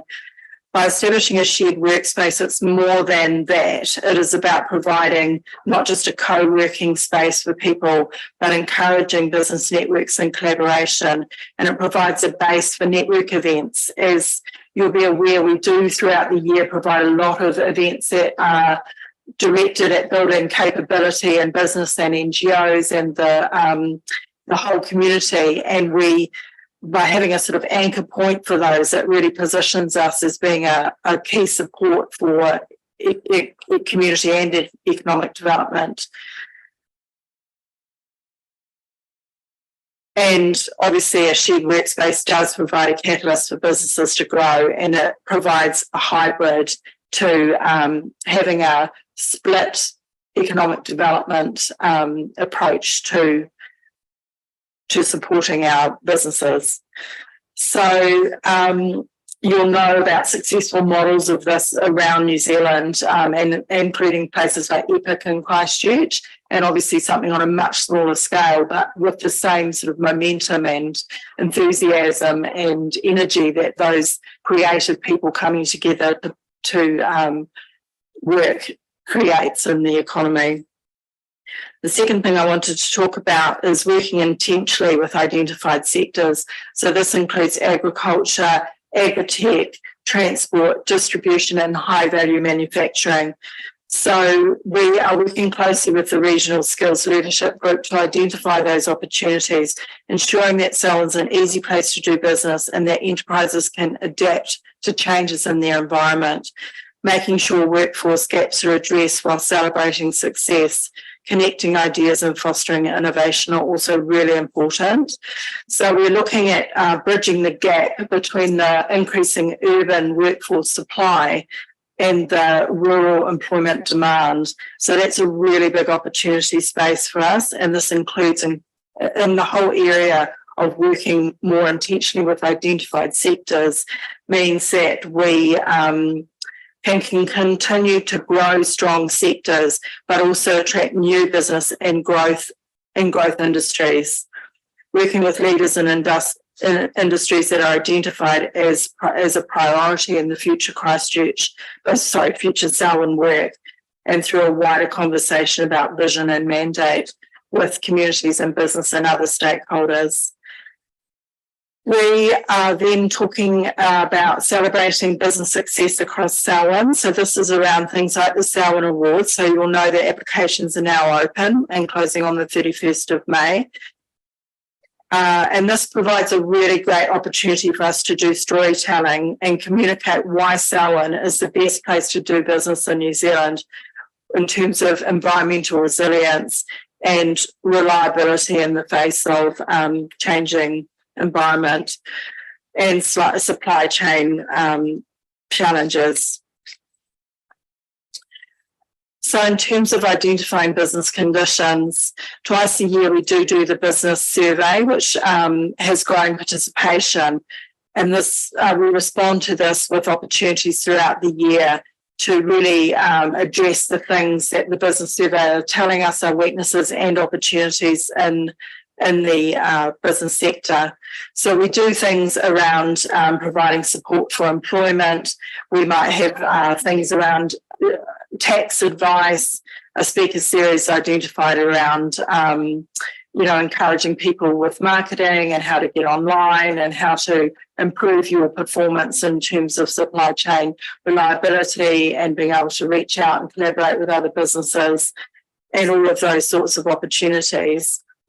We are working with Christchurch NZ with the destination management plan at the moment, and Christchurch NZ will be presenting to Selwyn District Council in May.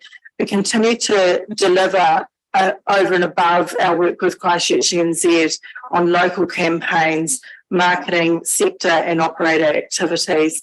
So we recognise our strength as a district and the unique selling points that Selwyn has, and we drive these opportunities ourselves, responding to the proximity that Christchurch creates in terms of an opportunity, but also leveraging our own strengths independently. In terms of establishing a network for local and professional event organisers, supporting them with best practice advice and tools. Just as an example, last night we had 30 event organisers meet in a sponsored event where we were giving opportunities and advice and guidance for them to work with a provider who is funded through money that we receive through MB to grow events that bring economic benefit to Selwyn. So 30 people in that room last night were talking about how they wanted to grow their event, and we were giving them advice about how they could come into our program to learn to do that and where their weakness points were. And it was awesome to see the Selwyn Sports Trust there and others who are delivering large events in Selwyn. Yesterday we also had a meeting with 18 garden open garden providers. So these are people who are like Broadfields and others who are open and wanting to do more work in that space to attract visitor and economic benefit to Selwyn. So we had a really good discussion with them about where they wanted to go and if there was interest in growing opportunities for events and programs around that. And today there's a meeting at the moment with people who are interested in the meeting and business space. So they are people who are looking to provide support activities to business events. So they're meeting today to learn about how they can do that, how they can position themselves to be more assertive in the business market space, business event space. And we are the seventh thing that we're talking about is participating with Christchurch NZ in their economic development strategies. So we have had an initial meeting with them about that. So really looking for opportunities to leverage off that in our own strengths and collaborating with funding partners. We also work with the regional business partners and the Canterbury Chamber Employers Chamber of Commerce. We work closely with them to provide not just support to local businesses, but with our wider support program for economic development. We work with NZTE, we work with MB and the CRIs, and there is a really good opportunity to work more closely with philanthropics around offering council-supported opportunities, as Denise was talking about earlier, where we see really good opportunities out there and we can provide a platform for philanthropic giving to those really good ideas and opportunities to grow that stream of funding. And we do work, obviously, we're starting to move more strongly into the space of bidding for events and being much more proactive in bringing in events that provide economic benefit for the district.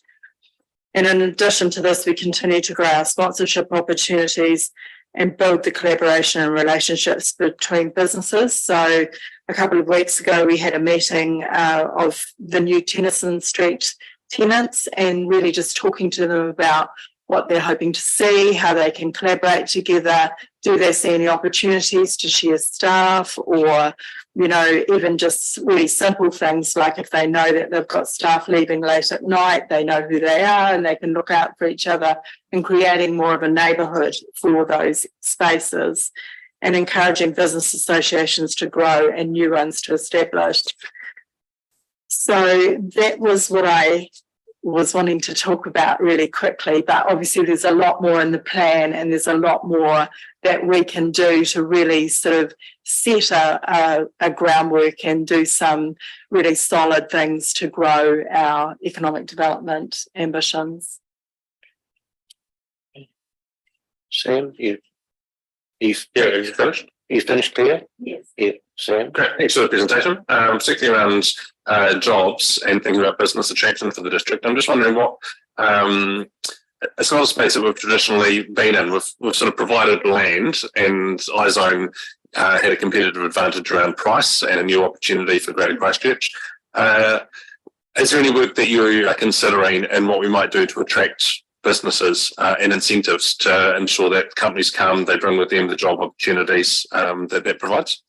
Absolutely. So we are really keen to work with the future Selwyn strategy around what are the opportunity areas for growth. So I guess we do a lot of work across the board to support industries that we're seeing growth and we're seeing sustainable future, just anecdotally, but to do that work and to really identify those strength industries. We know that they're probably around agri-tech and things of that vein, but to get that mandate and that really solid base to work from would be key.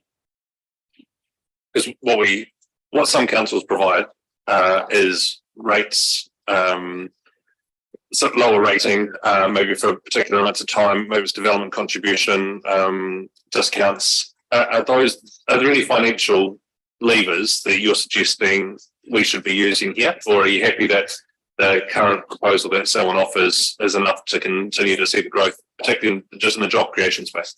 I think there's a lot of potential in all of those things, and that is a really good discussion that we're going to have across council in terms of future Selwyn. So I think, yeah, there's a lot of leverage opportunities, and the plan does address some of those and does talk about that as a suggested option, that we have those discussions and ELT have those discussions. Could you please note an apology from Sam from 11:30 and Elizabeth? Hi, just at some of the public meetings I've been to, there's been people standing up and saying there's just a lot of eateries in Selwyn, but there's not all these other variable shops that we'd like to see, you know, haberdashery comes up quite frequently, that sort of thing.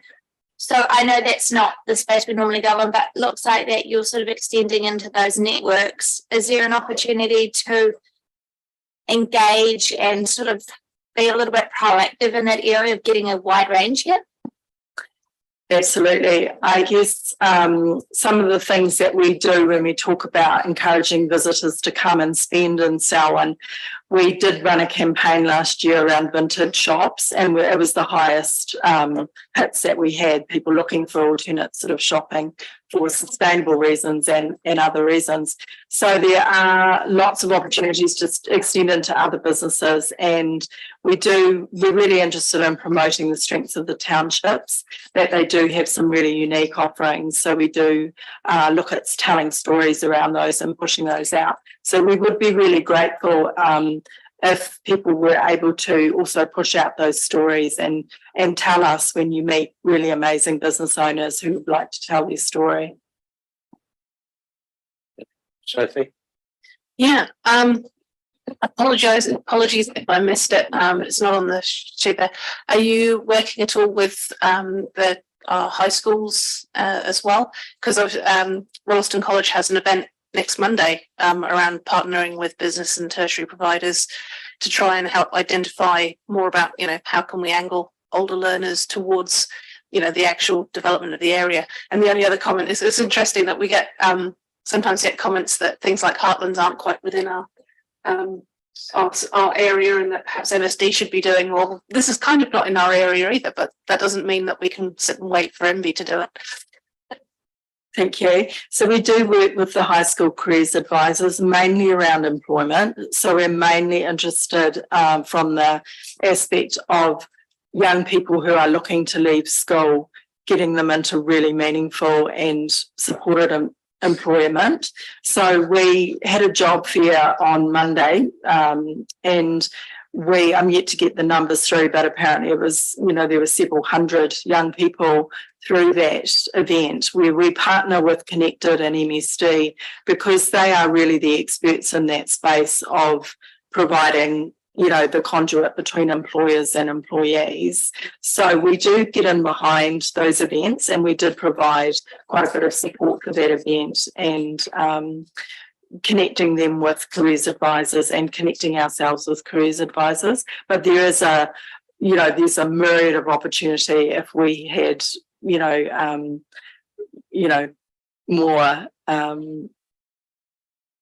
things that we could do. We can definitely do more. Grant? What I'm hearing, what would be of real value is particularly as Port of Tauranga and Middleton Port as such fierce competitors, is an overarching strategy around promoting our logistics zone overall as a logistics zone rather than iPort, iZone and Taitahu and PC80, an umbrella promotion of our logistics capability as South Island Port, or whatever you want to call it, the hub of South Island logistics. Every other council in New Zealand now has had a look at Selwyn and decided to build a business park and promote itself, and see Ashburton and all those places are doing the same thing. So I guess it's, rather than being a bit passive and saying, well done, we've done a good job here, it's being a bit more, is that something that's on your horizon? Yes, and that is part of that discussion around future Selwyn. If those are priorities that are recognised as being the direction that Selwyn wants to go, then we would definitely be, using our work to provide support to that. think the challenge really is we've been a bit passive and let the developers drive that in some respects, and then the overarching infrastructure needs some direction. Phil? Yeah, talked before about the facilitation part of it's good to see that there's some of that in there, and obviously the scope for the council being facilitators and enablers as opposed to funders is obviously there in finding philanthropic avenues. I guess the other reason why my light's on at the moment is because some lot of information in the last two reports that had come up, and maybe it would have helped to have some information ahead of time about the two reports. So delegates there as a tool, and would be nice to have gone into a bit more detail and reading it in background stuff about this. Thank you. Just in terms of this particular presentation, this is en route to council, and so there will be another opportunity. In terms of the deep dive presentation on sport and recreation, I guess there are, and I hope you picked up some of the flags in terms of James' presentation about further reports that you'll get that go into a bit more detail about some of those things. In terms of the Selwyn Sports Trust, we leave it to them, I guess, and we would be happy to send out as a follow-up to their presentation the materials that they send. Primarily this one I was reading into. Okay. Thank you for that, Claire. And would someone like to move that we receive this presentation? Calvin and Nicole, all those against? Or four against? I'll just get the Keith Council presentation. And yeah, we're going to now get a presentation. So, just while Oscar's setting up for the presentation from the Selwyn Youth Council, he will then hand out some of the feedback that we got from the recent business survey and the business forum. So that does tie in with Claire's presentation, and she will have made reference to it in her presentation. But by way of introduction to this next video, this is really just an opportunity for you to meet virtually the youth councillors that are there and their hopes and aspirations, but also to hear a little bit about what they're doing, particularly in the area of youth engagement across Selwyn. So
Yeah,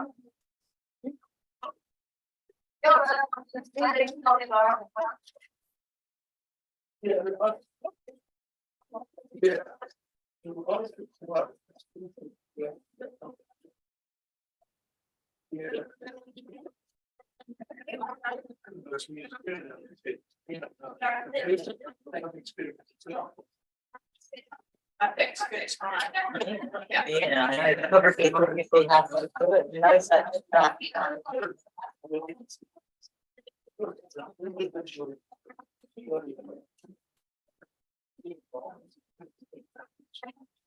What do you mean?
Oscar, what's happening? Can we go ahead or should we reschedule for the next council committee meeting?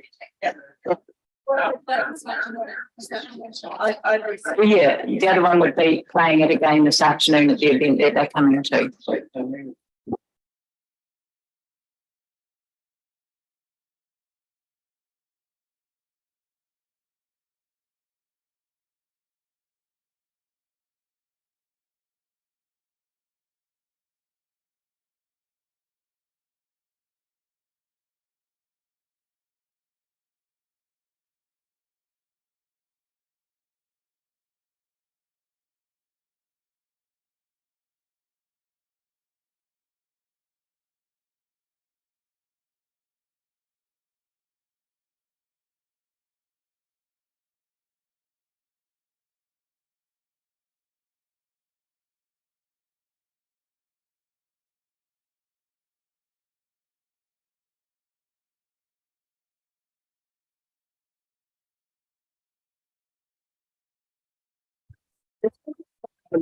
Before I hand it to the chair, just a reminder that as council was sent an email yesterday about the Christchurch Food Show and the fact that there were 6 general admission tickets for this week. And the tickets were received in relation to the council coming on board as a door prize sponsor of the 10,000 expected attendees from Friday the 31st to Sunday the 2nd. Of those who purchase tickets will be in the draw to win a getaway for 2 in Selwyn. The following operators came on board as part of the package.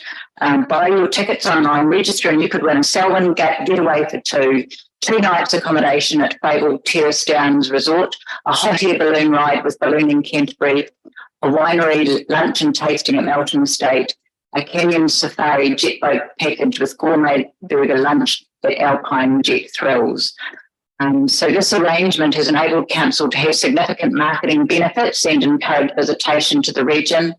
And as part of what council's role is, we've assisted the following 6 Selwyn producers that were keen to showcase their products at this event: Melton Estate, Trickett's Grove Walnuts, Untamed Earth Organic Farm, a new exhibitor and new to trade events, Brown Access Microgreens, Wairiri Buffalo and Haora Produce, another new exhibitor and new to the trade events.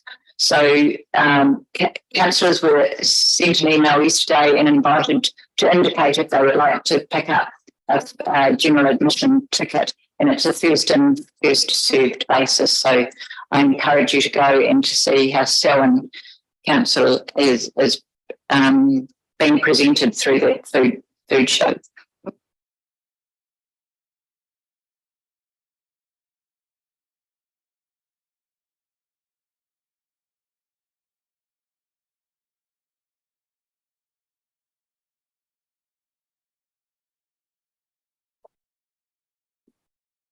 It's looking like we're going to reschedule. Well, you want to have one more try? Is that what you're saying? Okay.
Okay, thank you all for your attendance and if we can all do the closing karakia.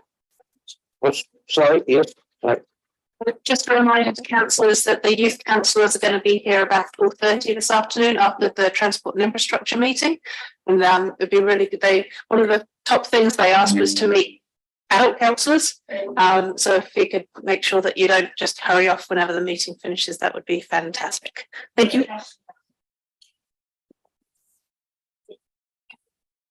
Thank you.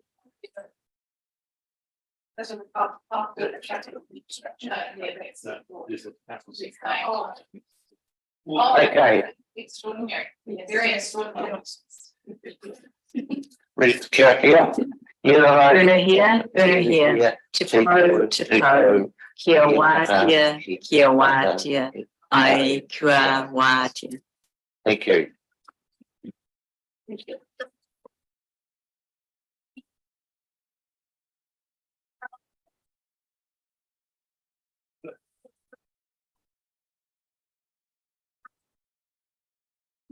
Yeah. I'm hearing at my.